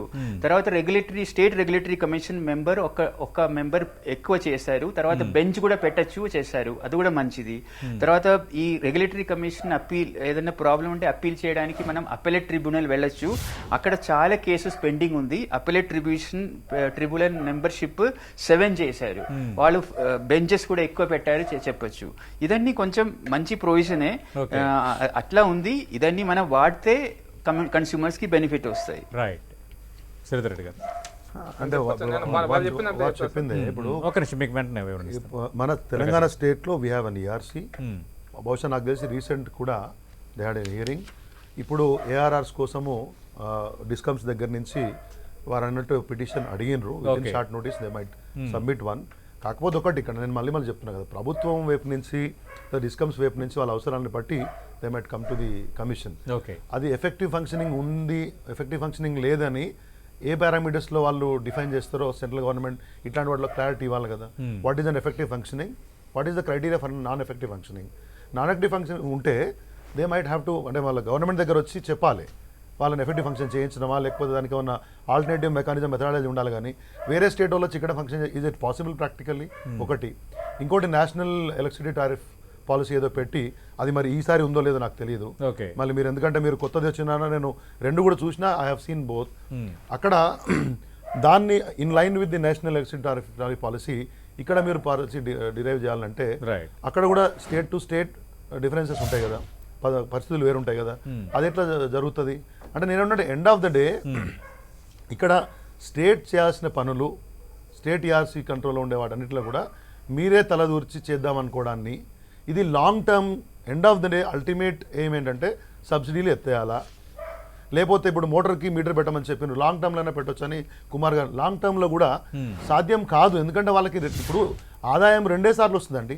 మీరు 2 పంటలు పండిస్తే 98% ఆఫ్ ద టైమ్స్ ఏదో చిన్న చిన్న కూరగాయలు అట్లాంటి వాటి కాకుండా 2 సార్లే ఆదాయం వస్తుంది వాళ్ళకి. They can't pay. ఇప్పుడు ప్రతిదీ నేను ఒక దగ్గర చూసిన యావరేజ్గా 3,000 to 3,500 రూపీస్ యావరేజ్ మీటర్కి వచ్చే అవకాశం ఉంది.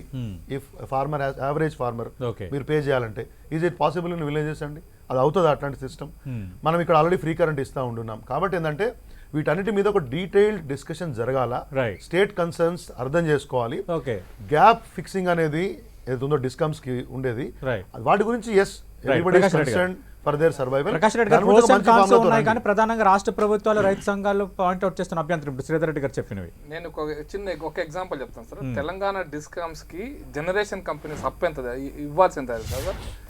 డిస్కామ్స్ జనరేషన్ కంపెనీస్కి ఇవ్వాల్సింది 13,651 కోట్లు 2021 లెక్క ప్రకారం. దాంట్లో సెంట్రల్ జనరేషన్కి ఉన్నాయి, స్టేట్ జనరేషన్కి ఉన్నాయి, ప్రైవేట్ జనరేషన్స్కి ఉన్నాయి. తెలంగాణ స్టేట్ గవర్నమెంట్ డిపార్ట్మెంట్స్ డిస్కామ్లకు డ్యూ ఎంత తెలుసా సార్? 9,320 కోట్లు సార్. దాంతో ఇంకా చెల్లించట్లేదని ఈ మధ్యన ఏపీకి ఒక కేంద్ర ప్రభుత్వం వచ్చింది. నేను 9,000 కోట్ల రూపాయలు 9,000 కోట్ల రూపాయలు రాష్ట్ర ప్రభుత్వం డిస్కామ్లకు ఇవ్వాలా. ఈ రోజు వరకు ఇవ్వకపోవడం వల్ల బ్యాంకుల అప్పులు తీసుకొని పే చేయడం వల్ల ఇప్పటి వరకు తెలంగాణ డిస్కామ్ నష్టం 9,525 కోట్ల రూపాయలు. ఇది అనుకుందాం, ఇది ఒక 50,000 కోట్ల 30,000 కోట్ల పోయింది అనుకోండి. 2.5 లక్షల కోట్ల బడ్జెట్ లో ఒక రాష్ట్రంలో 9,525 crores అనేది పెద్ద ఆందోళన. ఇప్పుడు మీరు రాష్ట్ర రైతాంగము, చిన్న వినియోగదారులు, రాష్ట్ర సంక్షేమానికి సంబంధించి చూసినప్పుడు it's not a huge money. అంటే నేనేమంటున్నా ఆ గ్యాప్ ఉండాలని నేను అనట్లే ప్రకాష్ రెడ్డి గారు, కాకపోతే it is practice fill the gap. ఒక వన్ సైడ్ వెళ్తారు. ఇప్పుడు తెలంగాణ జెన్కో ఏం చేస్తున్నారు సార్? తెలంగాణ జెన్కో, తెలంగాణ ప్రభుత్వ జెన్కోలో అక్కడ ఈవెన్ మన ఆంధ్రప్రదేశ్ జన్కోలకు కూడా ఇవ్వాలి. వీళ్ళందరూ ఎక్కడ నుంచి తీసుకొచ్చున్నారు? బొగ్గు సింగరేణి వాళ్ళకి నోటీస్ ఇచ్చింది, వాళ్ళు వీళ్ళకి నోటీస్ ఇచ్చారు, వీళ్ళు నడిపిస్తుంటారు. ఇది అల్టిమేట్ గా సింగరేణి కూడా ఎఫెక్ట్ కదా. ఒకటి డిస్కామ్ల ఎఫెక్ట్, ట్రాన్స్కోల్ ఎఫెక్ట్, జెన్కోల్ ఎఫెక్ట్, దాని తర్వాత సింగరేణి ఎఫెక్ట్, బొగ్గు కదా కావాల్సింది కదా, ఎంప్లాయీస్ ఎఫెక్ట్. ఇవన్నిటిని కూడా మనం లెక్క పెట్టినప్పుడు ఇవన్నీ రాబోయే రోజుల్లో తీవ్రమైన సమస్యలు దారితీస్తున్నారు. ఇంతకుముందు ఒక మాట అన్ని భూతద్దంలో చూపించి ప్రైవేట్ వాళ్ళకి అప్పచెప్పాలా?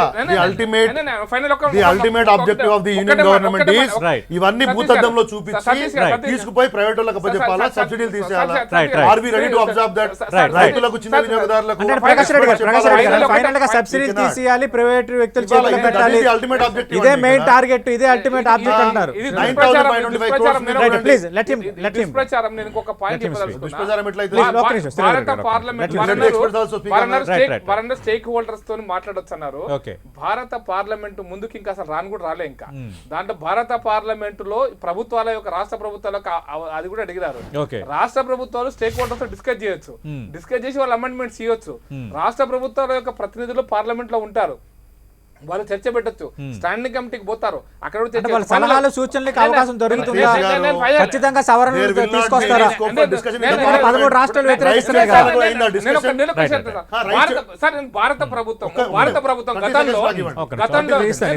గతంలో భారత ప్రభుత్వము అనేక చట్టాలు చేసినప్పుడు, భారత ప్రభుత్వం మెజార్టీ ఉన్నట్టు చేసినప్పుడు కూడా మల్టీ బ్రాండెడ్ రిటైల్ మార్కెట్ లోకి విదేశీ కంపెనీ అలో చేయాలని ఒక మైనారిటీ 145 మంది ఉన్న కాంగ్రెస్ ప్రభుత్వం బిల్లు పెడితే చాలా రీజనల్ పార్టీ సపోర్ట్ చేస్తే, చాలా ప్రభుత్వాలు అపోజ్ చేస్తే బిల్లు పార్లమెంట్ లో పాస్ కాలేదా? దాని వల్ల ఎవరికి నష్టం? ఈ దేశంలో లక్షలాది మంది కిరాణా కొట్లు ఇంటికి పోయినారు కదా, బిచ్చగాళ్ళు అయిపోయినారు కదా. దీనికి ఎవరు బాధ్యులు? ఇటువంటి అమెండ్మెంట్లు జరుగుతున్నాయి కదా.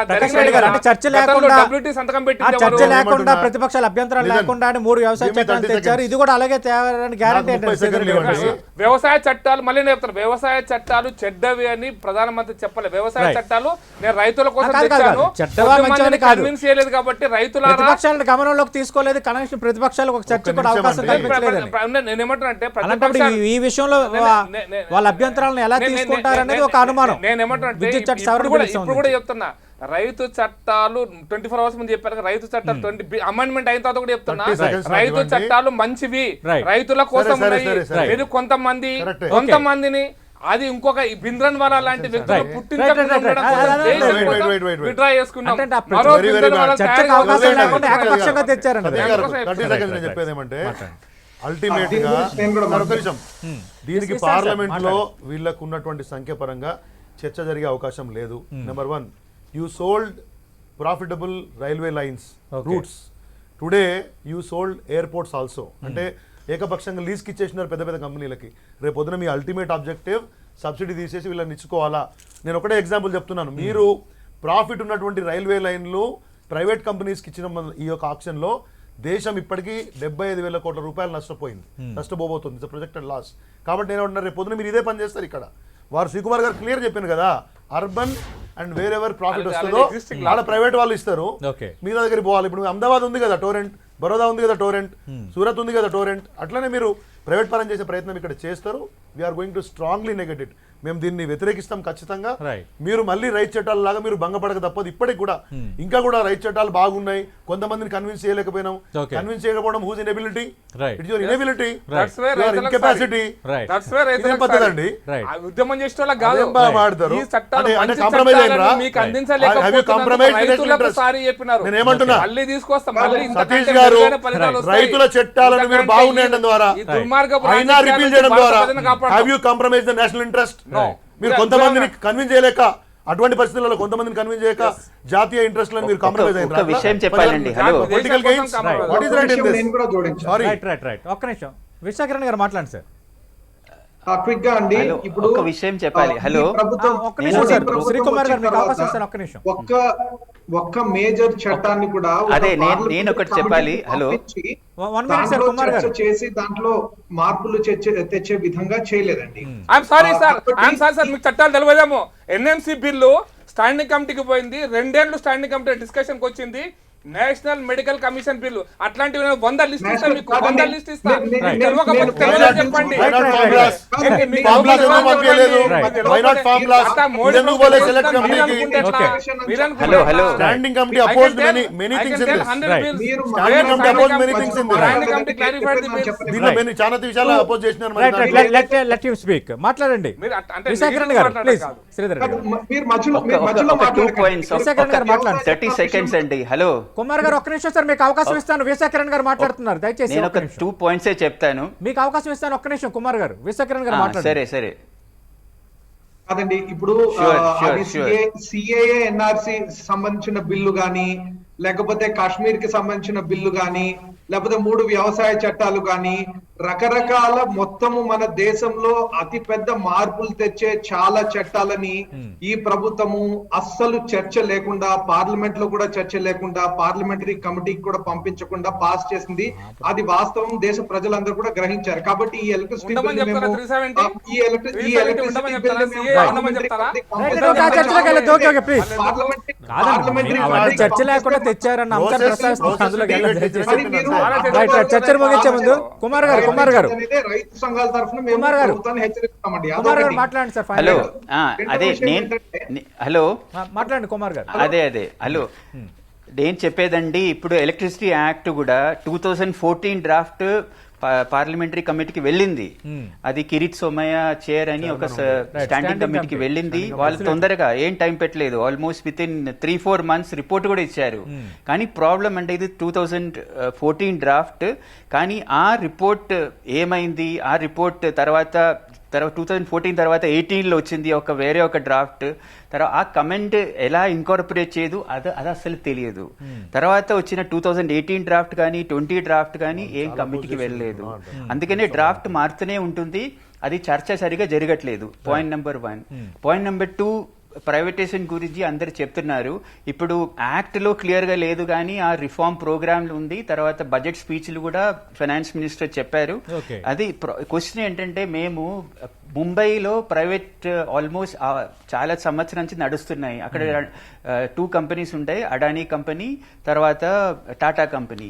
అంటే మేము స్టడీ చేసేటప్పుడు చూసేదంటే అందులో ఆర్డినరీ కన్స్యూమర్స్ కి అంత ఎక్కువ బెనిఫిట్ ఇప్పటి వరకు రాలేదు. పెద్ద కన్స్యూమర్స్ కి స్విచ్చింగ్ ఆప్షన్ ఉంది, కానీ స్విచ్చింగ్ కూడా అంత అంతా సరిగా జరగట్లేదు. చాలా కోర్ట్ కేసెస్ ఉన్నాయి, లిటిగేషన్స్ ఉన్నాయి, హైకోర్టులో, సుప్రీంకోర్టులో, రెగ్యులేటరీ కమిషన్లో. అందుకని ప్రైవేటైజేషన్ చేయాలంటే ఇప్పుడు జరిగిన డిస్ట్రిబ్యూషన్ కంపెనీ కొంచెం స్టడీ చేసి చేయాలి, లేకపోతే చేస్తే ఏమవుతుంది ఎవరికి తెలియదు. లాస్ట్ పాయింట్ నేను చెప్పేదంటే ఫార్మర్స్ యూనియన్ కి నాకు ఒక సమస్య ఉంది. ఫ్రీ పవర్ కావాలి, సబ్సిడైజ్ పవర్ కావాలి, అది నేను కూడా సపోర్ట్ చేస్తున్నాను. కానీ సబ్సిడైజ్ పవర్ వస్తే ఏమవుతుందంటే వాళ్ళ క్వాలిటీ ఆఫ్ సప్లై చాలా ఘోరణంగా ఉంటుంది. ఎప్పుడు డిస్ట్రిబ్యూషన్ కంపెనీకి పవర్ ఇవ్వడానికి జరుగుతుందో అప్పుడు వాళ్ళు ఇస్తున్నారు. ఇప్పుడు తెలంగాణలో 24 hours ఇస్తున్నారు, వేరే అన్ని స్టేట్స్ లో 8 hours 9 hours ఇస్తున్నారు. ఎప్పుడు డిస్ట్రిబ్యూషన్ కంపెనీకి కన్వీనియంట్ ఉంటే అప్పుడు ఇస్తున్నారు. తర్వాత ఒకసారి పవర్ పోతే చాలా టైం పడుతుంది. అంటే కొంచెం సబ్సిడైజ్ పవర్ అట్లా ఇస్తే ఈ క్వాలిటీ ఆఫ్ సప్లై అలా ప్రాబ్లం అవుతుంది. అది కూడా ఒక ఇష్యూ. అందుకనే కొంచెం సరిగా మీటర్ చేసి, మీటర్ పంప్ సెట్ మీద కాదు ట్రాన్స్ఫార్మర్ మీద పెట్టి, ఫీడర్ మీద పెట్టి కరెక్ట్ గా మెషర్ చేసి పెడితే వాళ్ళు కూడా బెనిఫిట్ అవుతుందని నా సజెషన్. థ్యాంక్ యూ శ్రీకుమార్ గారు. విద్యుత్ సంస్కరణల బిల్లులో ఏముంది, ప్రతిపక్షాల అభ్యంతరాల వాస్తవం మీద దీనికి సంబంధించిన రచ్చబండ కొనసాగుతుంది. కొత్తగా డిబేట్లో జాయిన్ అవుతున్నారు విద్యుత్ ఉద్యోగ సంఘం నేత శివాజీ గారు, అలాగే బయట నుంచి లైవ్లో పాల్గొంటున్నారు మాజీ ఈఆర్సీ చైర్మన్ సూర్యప్రకాష్ గారు. మరి కాసేపట్లో AP chamber of commerce federation సభ్యులు కోటిరావు గారు డిబేట్లో జాయిన్ కాబోతున్నారు. రైట్ శివాజీ గారు, మనం చాలా రోజుల నుంచి చర్చ జరుగుతోంది. యాక్చువల్గా 2003 విద్యుత్ సంస్కరణ బిల్లు, ఆ తర్వాత జరిగిన పరిణామాలు మనం చూస్తే 2014 స్టాండింగ్ కమిటీకి వెళ్ళటం, స్టాండింగ్ కమిటీ కొన్ని అభ్యంతరాలు వ్యక్తం చేయటం, తర్వాత 2015లో స్టాండింగ్ కమిటీ నివేదిక ఇవ్వటం, 2018, 2020, 2021 ఫిబ్రవరి ఇప్పుడు దీని మీద జరుగుతున్న రచ్చ. అంటే ఓవరాల్గా ప్రతిపక్షాలు చేస్తున్న అభ్యంతరాలు వాస్తవం ఎంత, నిజంగా దీంట్లో మేలు చేసే అంశాలే లేవంటారా? అంటే ఒకటి, ఎలక్ట్రిసిటీ రంగము మొత్తంగా చూసుకున్నట్టయితే రాజకీయ నాయకుల చర్చ వేరు, బాధితుల చర్చ వేరు. ఈ రెండింటికి చాలా తేడా. రాజకీయ నాయకులు కానివ్వండి, లేకపోతే ఇక్కడ రాష్ట్రాలు, కేంద్రాలు, వాటికి సంబంధించిన దాంట్లో ఎలక్ట్రిసిటీ రంగం అనేది ఉమ్మడి జాబితాలో ఉన్నది, మనకు అందరికీ తెలిసిందే, కాంక్రీట్ లిస్ట్లో ఉండడం. కానీ ఈ మధ్య కాలంలో మనం ఇచ్చిన ఆ డ్రాఫ్ట్ అమెండ్మెంట్ అది కూడా స్టేట్కి మాత్రమే ఇచ్చారు, పంపిస్తూ దీని మీద మీ అభ్యంతరాలు కానీ లేకపోతే మీ సజెషన్స్ కానీ ఇవ్వండి అన్నారు. కానీ స్టేక్ హోల్డర్స్ అయిన పబ్లిక్ కన్జ్యూమర్స్ కానీ, లేదా ఫోరమ్స్ కానీ, లేకపోతే ఉద్యోగ సంఘాలకు కానీ, లేకపోతే కొంతమంది నిపుణులు కంటిన్యూషన్గా ఈఆర్సీలో ఫోరం ఫర్ రెగ్యులేటర్స్ అని చెప్పేసి చాలా బ్రహ్మాండమైన పనిచేసిన ఎక్స్పర్ట్స్ ఉన్నారు, వాళ్ళ సజెషన్స్ ఏమీ తీసుకోకుండా రాజకీయ యాంగిల్లో చూసినట్లయితే దీన్ని ఒక అధికారాన్ని, కొంతమంది ఏమో అధికారం ఉండేటోళ్ళు అధికారాన్ని ఎట్లా కాపాడుకోవాలని, ఇంకొకతను అధికారం పోకుండా ఉండడం కోసం ఎట్లా చూసుకోవాలనే యాంగిల్లోనే ఎక్కువగా చూస్తున్నారు తప్ప, ఇది కామన్గా చెప్పాలంటే ఇది వాళ్ళ నీడ్స్లో చాలా ముఖ్యమైనది. గాలి, నీరు, ఆహారం ఎంత ముఖ్యమో అంతటికంటే కూడా ఎక్కువ ప్రాధాన్యత వాళ్ళ ఎలక్ట్రిసిటీ రంగానికి ఉన్నది. ఎలక్ట్రిసిటీ అనేది కామన్ గూడ్స్లో భాగమైపోయింది. అలాంటి దాన్ని ప్రాఫిట్ అండ్ లాస్ యాంగిల్లో చూడడం మాత్రం మనం జీర్ణించుకోలేకపోతున్నాం. అది కాకుండా కూడా యాక్ట్స్ మొత్తంగా చూసుకున్నట్టయితే 2-3 విషయాలు చాలా క్లియర్గా మాట్లాడచ్చు. ఒకటి, స్టేట్కు ఉన్న పవర్స్, రాష్ట్ర ప్రభుత్వాలకు ఏదైతే ఆధీనంలో ఉన్న కొన్ని పవర్స్ ఉన్నాయో వాటికి సంబంధం లేకుండా కేంద్ర ప్రభుత్వం డైరెక్ట్గా 2 రకాల పనులు చేస్తుంది. ఒకటి, డ్రాఫ్ట్ బిల్లు పంపించింది, డ్రాఫ్ట్లో ఉన్నాయి, మళ్ళీ ఏం చేశారు ఏంటో ఇవాళకి ఎటువంటి డ్రాఫ్ట్ బిల్లు బయటగా రాలే. రేపు పార్లమెంట్లో పెట్టబోతుంది, ఏ బిల్లు పెడతారో తెలియని పరిస్థితి. అయితే కేంద్రాలకు రాష్ట్ర ప్రభుత్వాలు దాదాపు 13 రాష్ట్ర ప్రభుత్వాలు మొత్తంలో సీఎంల తరపున కానీ రాష్ట్రాల నుంచి రిప్రజెంటేషన్ ఇవ్వడం చేసింది. దాంట్లో చిన్న అమెండ్మెంట్ చేసి అమెండ్మెంట్ చేయడం దాన్ని మాత్రం చాలా తీవ్రంగా ఖండిస్తున్నామని కూడా పంపించడం జరిగింది. తెలంగాణ రాష్ట్ర ప్రభుత్వం నుంచి అయితే వీటిని పూర్తిగా వ్యతిరేకిస్తున్నాం, ఈ బిల్లును మేము అడ్డుకుంటామని కూడా చాలా స్పష్టంగా చెప్పడం, దానికి యాజ్ ఏ ఉద్యోగస్తులుగా మేము వారికి ధన్యవాదాలు. అయితే రెండో ఇంపార్టెంట్ అయిన విషయం ఏంటంటే, ఒక సైడ్ ఏమో బిల్ అట్నే ఉంది, రెండవ సైడ్ లాస్ట్ ఇయర్ ఈ సంవత్సరం ఫిబ్రవరి నుంచి కంటిన్యూషన్గా ఒక దాడి జరుగుతుంది రంగం మీద. ఇప్పటికీ 17 అమెండ్మెంట్స్ ఇచ్చారు కేంద్ర ప్రభుత్వం, రోజుకో లెటర్ పంపిస్తున్నారు. దాంట్లో ఏంటనంటే 2 న్యూ ఎలక్ట్రిసిటీ పాలసీ, ఉన్న పాలసీ ఒకటైతే న్యూ ఎలక్ట్రిసిటీ పాలసీ అని ఒకటి పెట్టారు. దాని మీనింగ్ ఏంటంటే మొత్తం ఏ కన్జ్యూమర్ అయినా కానీ, which is including agriculture consumer, smart meters, prepaid meters పెట్టాలి. ఇది కామన్. అంటే ఇప్పటి నుంచి ఉన్న కన్జ్యూమర్స్ అనేది పాతోళ్ళు ఒకైతే, ఈ రోజు నుంచి ఎవరికైనా సర్వీస్ రిలీజ్ చేస్తే మాత్రం న్యూ ఎలక్ట్రిసిటీ పాలసీ 2021 పేరు మీద డెఫినెట్గా smart metering and prepaid meter పెట్టాలి. ఇవి దేని మీద బేస్ అవుతున్నాయంటే, టెక్నికల్గా చెప్పాలంటే కాస్ట్ ఆఫ్ సర్వీస్ ఏదైతే ఒక యూనిట్ కాస్ట్ ఎండ్ యూజర్కి సప్లై చేయడానికి పడుతున్న కాస్ట్ ఎంత ఉందో ఆ కాస్ట్ మాత్రమే క్రైటీరియా ఆ మీటర్ రీడింగ్కి. మిగతా సబ్సిడీస్లో క్రాస్ సబ్సిడీ ఒకటి డైరెక్ట్గా స్టేట్ గవర్నమెంట్స్ కన్జ్యూమర్స్కి ఇస్తున్న సబ్సిడీ, రెండోది మన హెచ్డి కన్జ్యూమర్స్ కానీ వేరే కేటగిరికల్ కన్జ్యూమర్లో నుంచి వస్తున్న డబ్బులో నుంచి మన లోయర్ బడ్జెట్లో ఉన్న డబ్బు పర్సంటేజ్లో ఉన్న అంటే బిలో ప్రాపర్టీ లైన్ ఉన్న కన్జ్యూమర్స్కి మనం సప్లై చేస్తున్న పూర్ పే అని పేరు మీద సప్లై చేస్తున్న క్రాస్ సబ్సిడీ, ఈ రెండింటికి క్రాస్ సబ్సిడీ ఏమో రానుగా ఫేస్ అవుట్ చేసేయాలనేది సెంట్రల్ ఎలక్ట్రిసిటీ యాక్ట్ యొక్క ముఖ్య ఉద్దేశం. రెండోది సబ్సిడీస్ని కూడా రాష్ట్ర ప్రభుత్వాలు ఏమైనా ఇవ్వదలుచుకుంటే డైరెక్ట్గా అడ్వాన్స్గా డిస్ట్రిబ్యూషన్స్కి ఇవ్వాలి. దీనికంటే ముందేమని ఇచ్చారు అమెండ్మెంట్లో, డైరెక్ట్ బెనిఫిట్ టారిఫ్ కింద కన్జ్యూమర్ ఎవరు ఉన్నారో వాడికి ట్రాన్స్ఫర్ చేయాలని ఫస్ట్ ఇచ్చారు. అది కాని పద్ధతి, ఇది జరగని పద్ధతులు అని చెప్పేసి మళ్ళీ ఏం చేశారు, డిస్ట్రిబ్యూషన్కి అడ్వాన్స్గా ఇవ్వమని చెప్పేసి అన్నారు. ఈ డిస్ట్రిబ్యూషన్కి అడ్వాన్స్గా ఇవ్వడం కనుక ప్రాసెస్లో ఎవరైతే వస్తారో చూడండి, కేంద్ర ప్రభుత్వం వాళ్ళ ఇంట్రెస్ట్లు ఎంత ఎక్కువగా ఉన్నాయనడానికి, ఎవరైతే ఇస్తారో వాళ్లకు మన రాష్ట్ర ప్రభుత్వాలకు బారో ఇస్తున్నాయి. 3% ఏదైతే స్టేట్ గవర్నమెంట్కి ఇచ్చే బారోయింగ్ కెపాసిటీ ఉందో దాన్ని ఒకవేళ ఎలక్ట్రిసిటీ అమెండ్మెంట్ యాక్ట్లో కనుక పాల్గొన్నట్టయితే దాన్ని 3.5% తీసుకోవడానికి కూడా ప్రాబ్లం లేదని చెప్పేసి చెబుతుంది జిఎస్డిపి మీద. అంటే 0.5% పెంచడం జరిగింది. అది కొన్ని స్టేట్స్ కూడా వాళ్ళ దాంట్లో పాల్గొనడం జరిగింది. ఆ యాక్ట్ని మేము ఇంప్లిమెంటేషన్ చేస్తాం అనేది కూడా చెప్పడం జరిగింది. దీని తర్వాత రెండో ఇంపార్టెంట్ అయిన విషయం ఏంటంటే డీలైసెన్సింగ్ యాక్ట్లో పెద్ద ఇంపార్టెంట్ అయింది ఏంటంటే లైసెన్స్ తీసుకొని ఏదైతే సెక్టార్ని నడిపించాలో ఎలక్ట్రిసిటీ రంగం మామూలుగా మిగతా అన్ని రంగాల లెక్క కాదు. రీజన్ ఏంటంటే చాలా హెవీ ఇన్ఫ్రాస్ట్రక్చర్ ఉంటుంది, ట్రాన్స్ఫార్మర్స్ ఉంటాయి, లైన్స్ ఉంటాయి, పోల్స్ ఉంటాయి. కంటిన్యూషన్గా కన్జ్యూమర్ సప్లైకి ఎక్కడ ఇంటరప్షన్ వచ్చినా ఇవాళ ఆన్లైన్లో ఏదో తూతూ మంత్రం లెక్క చేసే పనులు ఇవి కావు. ఇవి పక్కాగా ఫిజికల్గా సర్వీస్ చేయాల్సిన అవసరం ఉంది, దానికి ఎక్స్పర్టైజేషన్ అవసరం ఉన్నది. కానీ డీలైసెన్సింగ్ పేరు మీద ఎవరైనా సరే నేను ఈ ఏరియాకు నేను తీసుకుంటానని ఒక అప్లికేషన్ పెడితే అతనికి ఇచ్చేస్తాం. ఒకవేళ ఆయనకి ఇవ్వట్లేదని ఇక్కడ స్టేట్లో ఏమైనా కండిషన్స్ పెడితే సెంట్రల్ గవర్నమెంట్ ఇన్వాల్వ్ అయిపోయి వెంటనే ఇచ్చేయచ్చు. అంటే అతను ఏ రకంగా సప్లై చేస్తాడు, ఏమి ఇస్తాడు, ఆయనకున్న ఎక్స్పీరియన్సెస్ ఏంటి అనేది అవసరమే లేదు, క్రైటీరియాస్ ఏం లేవు. డీలైసెన్సింగ్ అని చెప్పేసి పెట్టేయడం, దాని తర్వాత ఓపెన్ యాక్సెస్ అని ఇవ్వడం. అంటే ఆ పవర్ మనం ఇప్పుడు ఆల్రెడీ స్టేట్ గవర్నమెంట్కి సంబంధించిన కొంత ఇన్ఫ్రాస్ట్రక్చర్ డెవలప్ అయ్యింది, ఇది ట్రాన్స్మిషన్ సిస్టమ్ కానివ్వండి, డిస్ట్రిబ్యూషన్ కానివ్వండి, జనరేషన్ కానివ్వండి. కానీ రేపు వచ్చిన క్యాండిడేట్ ఆయనకి ఇష్టం ఉన్న చోట నుంచి ఓపెన్ యాక్సెస్ ఎక్కడి నుంచి తీసుకొని వచ్చినా ఇవాళ ఇన్ఫ్రాస్ట్రక్చర్ డెవలప్మెంట్ చేసిన అన్నిటికి కూడా సంబంధం లేదు. వీటికి మొత్తంగా కూడా స్టేట్ గవర్నమెంట్ పరిధిలో ఉంటాయి. అంటే రానున్న టైంలో కన్జ్యూమర్స్ ఎట్లా డివైడ్ అవుతారంటే sir, state government subsidised consumer ఒక సైడ్కి వస్తారు, ప్రాఫిట్లో లాస్లో తీసుకునే కన్జ్యూమర్స్, ఇండస్ట్రియలిస్టులు లేదా ₹2, పావులా ఏదైతే యూనిట్కి అడ్వాంటేజెస్ ఆ కన్జ్యూమర్స్గా డివైడ్ అవుతారు. సో మొత్తం సబ్సిడీ ఉన్న రూరల్ కానీ అగ్రికల్చర్ బెట్ మొత్తంగా కూడా స్టేట్ గవర్నమెంట్ పరిధిలోకి వస్తుంది. ఇండస్ట్రీస్ అండ్ కామన్ కన్జ్యూమర్స్ కొంత పేమెంట్ కమర్షియల్ యాంగిల్లో ఉన్న హైదరాబాద్ లాంటి సిటీస్లోను లేదా వరంగల్ ఇంకా వేరే సిటీస్లో అన్నింటిలో ఉన్న కన్జ్యూమర్స్ మాత్రం రాను మొత్తంగా ప్రైవేటైజేషన్ అయ్యే అవకాశాలు దీంట్లో ఎక్కువగా కనబడుతుంది. రైట్, ఇన్ డీటెయిల్గా మాట్లాడదాం శివాజీ గారు. రైట్, సూర్యప్రకాష్ గారు, మాజీ ఈఆర్సీ చైర్మన్గా పనిచేసిన విశేష అనుభవం మీకుంది. ఓవరాల్గా ఈ విద్యుత్ సవరణ బిల్లు వల్ల లాభం ఉందా, నష్టం ఉందా, రాష్ట్రాలు చేస్తున్న అభ్యంతరాల వాస్తవం ఎంత, నిజంగా ఇది రాష్ట్ర అధికారాలకు కత్తెర వేయబోతుందా, కేంద్రం గుత్తాధిపత్యం విద్యుత్ రంగంపై పెరగబోతుందా?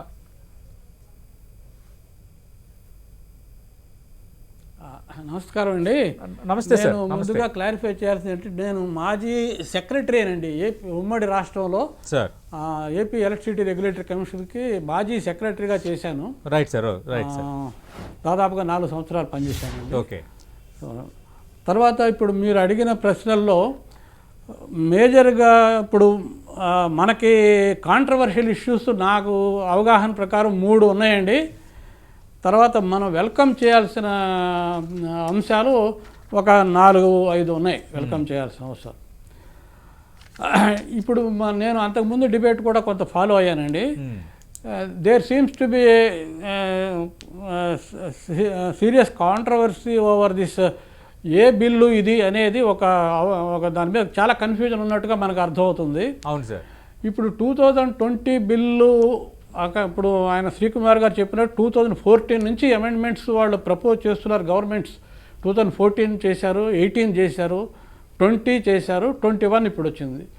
ఇప్పుడు 21 బిల్లు సర్క్యులేట్ చేశారంటే అర్థము నా అవగాహన ప్రకారం నేను ఫాలో అయిన ఈ గవర్నమెంట్ ప్రొసీజర్లో, ఈ లెజిస్లేటివ్ ప్రొసీజర్లో ఆ 3 బిల్లులు ఇంకా వాటికి they have been dropped for the present. కావాలంటే మళ్ళీ పెట్టుకోవాలి. కానీ ఈ 2021 బిల్ సర్క్యులేట్ చేసిన తర్వాత ఇదే పెట్టారని మనం అనుకునే మనం డిస్కషన్ చేస్తే అది ఒక విధంగా ఉంటుంది.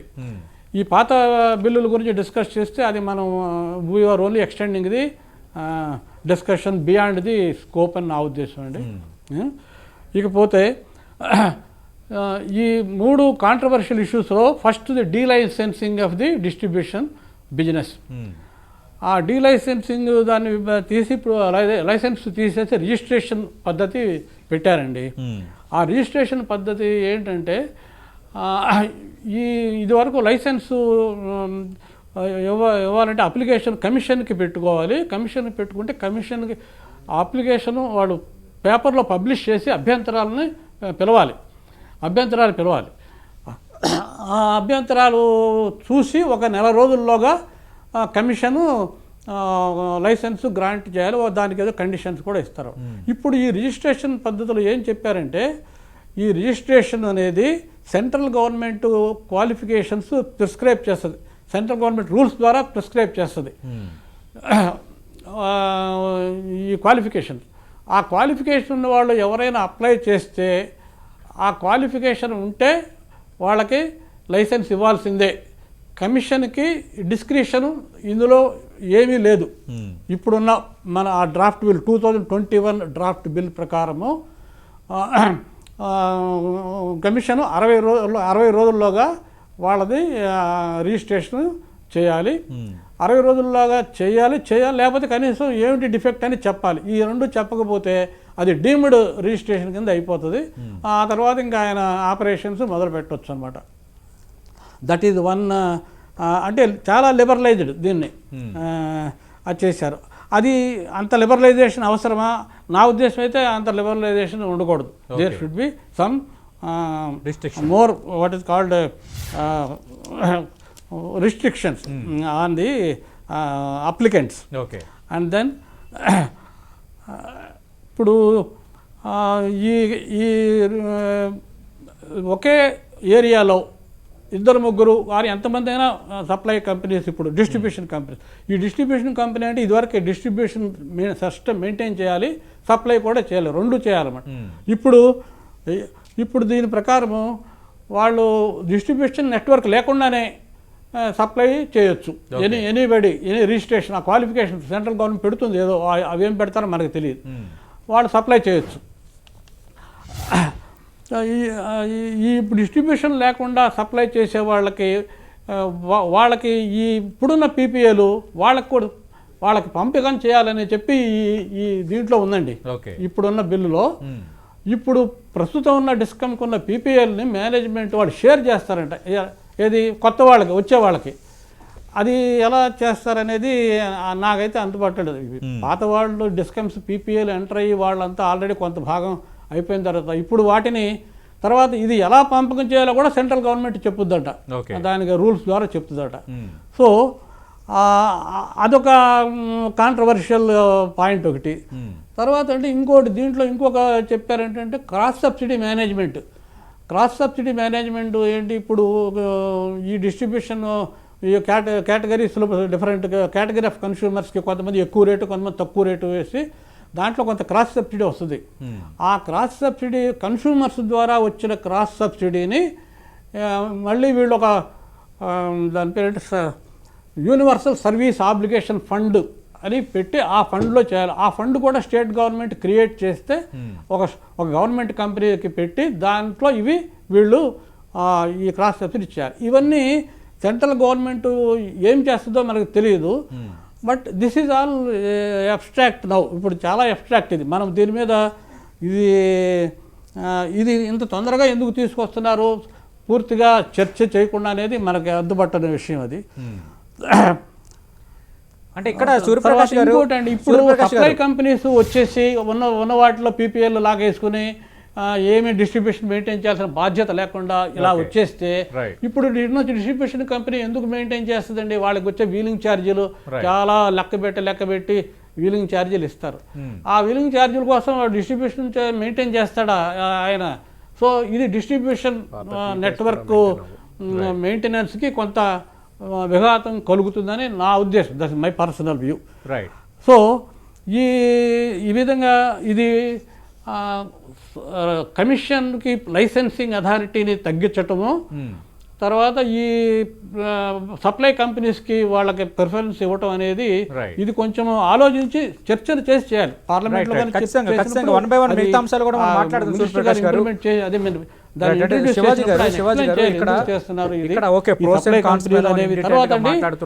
లైసెన్స్ అంటే 25 సంవత్సరాల లైసెన్స్ ఉండేది.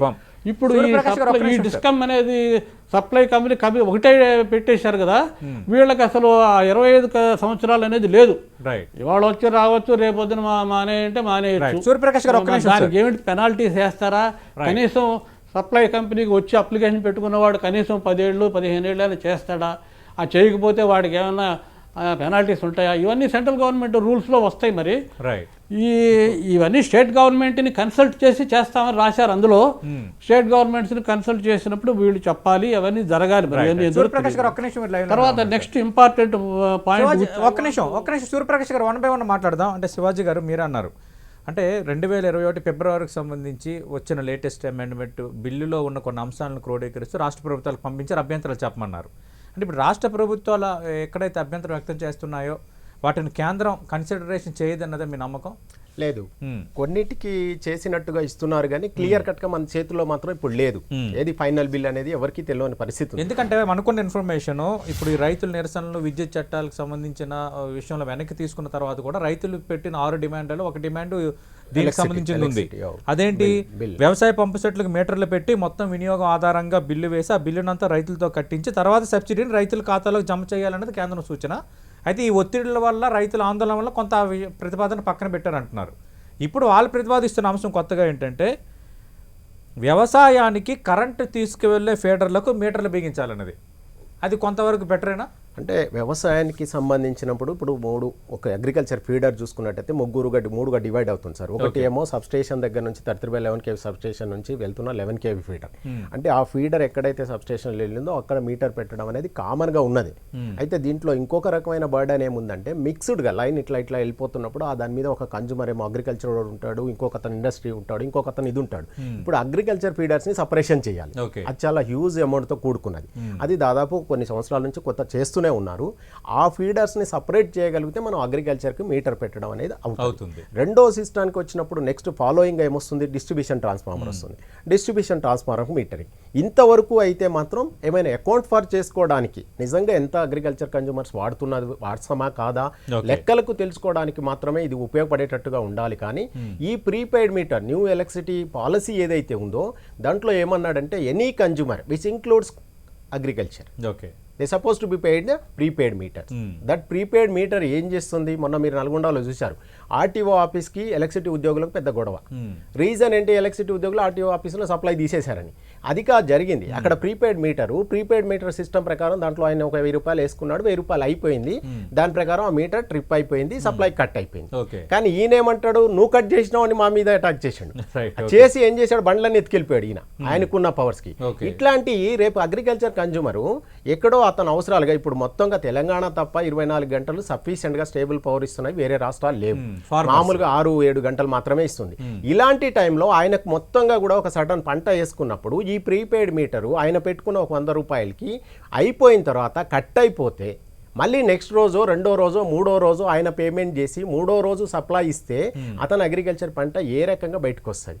సో ఇది చాలా డిఫికల్టీ అయిన విషయం. ఈ సిస్టమ్ అగ్రికల్చర్కి సూట్ అవ్వదు. అందుకే అగ్రికల్చర్ ఫార్మర్స్ కానీ అగ్రికల్చర్ సైడ్ నుంచి కానీ స్టేట్ గవర్నమెంట్స్ కూడా అబ్జెక్షన్ తెలుపుతున్నాయి. దానికి అకౌంట్ ఫర్ చేసి అయితే కన్సర్న్ స్టేట్ గవర్నమెంట్ డిస్ట్రిబ్యూషన్ కంపెనీస్కి మాత్రం అగ్రికల్చర్ సబ్సిడీ మీరు వాళ్ళు ఒక్కటి సార్, దీంట్లో cost of service is a very important sir. Cost of supply any consumer regulatory has to decide. ఇప్పుడు తెలంగాణలో ₹7.14 ఒక unit cost of supply sir. కానీ ఇవాళ మనం ఇస్తున్న సబ్సిడరీ చూసుకుంటే అగ్రికల్చర్కి ఏమో ఫ్రీ ఉంది, తర్వాత నెక్స్ట్ ఏమో 0 to 50 యూనిట్స్కి ₹1.45 ఉంది. అదే రకంగా ప్రతి కన్జ్యూమర్ అప్ టు 2200 యూనిట్స్ వాడుతున్న వాళ్ళకి కూడా సబ్సిడీ ఉంది. ఈ సబ్సిడీ మొత్తంగా కూడా స్టేట్ గవర్నమెంట్స్ అడ్వాన్స్గా డిస్ట్రిబ్యూషన్ కంపెనీలకు ఇవ్వాలి. ఇది పాసిబిలిటీ అయ్యేటట్టయితే ఓకే. వాళ్ళు మీరేమైనా బారో తీసుకుంటున్న లోన్ల మీద 0.5% పెంచుదామని సెంట్రల్ గవర్నమెంట్ ప్రపోజ్ చేస్తుంది. అయితే ఇక్కడ అబ్జెక్షన్ ఏముంది, ఇవాళ స్టేట్ పరివ్యూలో ఉన్నదాంట్లో ఒక్కొక్క స్టేట్కు ఉన్న వెదర్ కండిషన్స్ రీత్యా కానీ లేకపోతే అక్కడ జియోగ్రాఫికల్గా కానీ అక్కడ ఉన్న అగ్రికల్చర్ ఫార్మర్స్ కానీ కన్జ్యూమర్స్ యొక్క ఎకనామికల్ సిచ్యువేషన్ని బట్టి స్టేటు కంఫర్టబుల్గా ఎలక్ట్రిసిటీ సెక్టార్ని నడుపుతుంది. తన అవసరాల కోసం కానివ్వండి, లేకపోతే అవసరం ఉంటే సబ్సిడీ ఇవ్వడం, లేదా కొంత అవసరం వచ్చినప్పుడు వెసులుబాటుని బట్టి ఇచ్చుకోవడం, ఒక 2-3 నెలలు అటు ఇటు మీద సబ్సిడీ ఇవ్వకూడదని కాదు. ఇక్కడ ఈ కేంద్ర బిల్లులో కూడా వాళ్ళు పాయింట్అవుట్ చేస్తున్న మరో అంశం ఏంటంటే ఈ డిస్కమ్ల పైన అప్పుల ఒత్తిడి ఎక్కువగా పెరిగిపోతుంది. ఈ డిస్కమ్లు ఎక్కడైతే ఖర్చు పెడుతున్నాయో, ఎక్కడైతే అప్పులుగా తెస్తున్నాయో వీటిని స్టేట్ గవర్నమెంట్స్ అడ్రస్ చేయటం లేదు. Right sir. ఇది కొంత స్ట్రీమ్లైన్స్ కావాలని 2 విషయాలు. స్టేట్ గవర్నమెంట్ టారిఫ్ రెగ్యులేషన్ లో ఒకటి fixed charge sir, 2 variable charge. అయితే అసలు ఛార్జ్ దేని మీద డిపెండ్ అయి ఉంది సార్? మీకు చాలా ఇంపార్టెంట్ విషయాలు చెప్తాను. ఒకటి కోల్ ఇండియా లిమిటెడ్.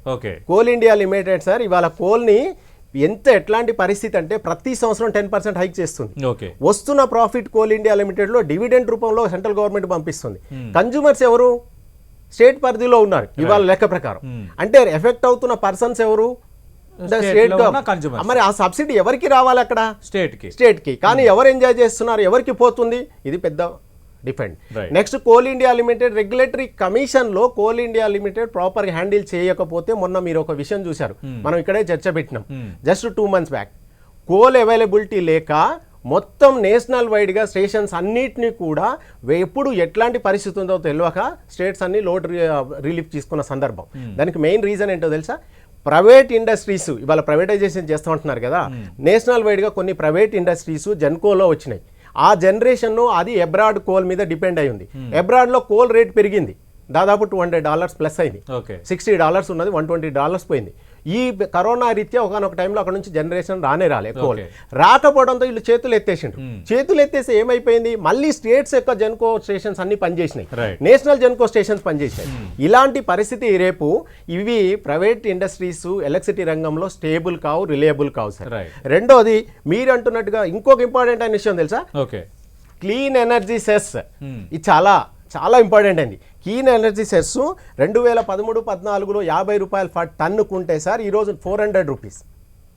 అంటే దాదాపు 30 పైసలు ఒక యూనిట్కి ఇవాళ డిస్కమ్ మీద పడుతున్న సందర్భం. ఇప్పుడు 2 చూశారు. మూడో ఇంపార్టెంట్ అనే విషయం ట్రాన్స్పోర్టేషన్. ఎవరి కంట్రోలు? రైల్వే. రైల్వే 40% హైక్ చేసింది sir with a span of 5 years లో. ఇది ఎవరికి తెలియదు. మూడోది. 4వ ఇంపార్టెంట్ అనే విషయం ఏంటి? ట్రాన్స్మిషన్ నెట్వర్క్ సంబంధించి స్టేటు సెంటర్లకు సంబంధించిన గ్రిడ్కి సంబంధించిన వీలింగ్ ఛార్జెస్ ఇవి. తర్వాత ఇంకొకటి, ఇప్పుడు వీటిని అన్నిటినీ రెగ్యులరైజేషన్ చేయాల్సిన బాధ్యత ఫ్యూయల్ ఛార్జెస్. మీరు చూస్తున్నారు రోజు ఫ్యూయల్ ఛార్జెస్ పెరుగుతున్నాయి. ఇవన్నీ కూడా ఎలక్ట్రిసిటీ యొక్క యూనిట్ ఛార్జ్ ని ఎఫెక్ట్ చేస్తుంది. ఈ అన్ని ఎవరు కంట్రోల్ చేయాలి? స్టేటా, సెంటర్? మరి వీటిని కనుక కంట్రోల్ చేస్తే సార్ మీరు more than 60 to 70% distribution companies will going to be profit.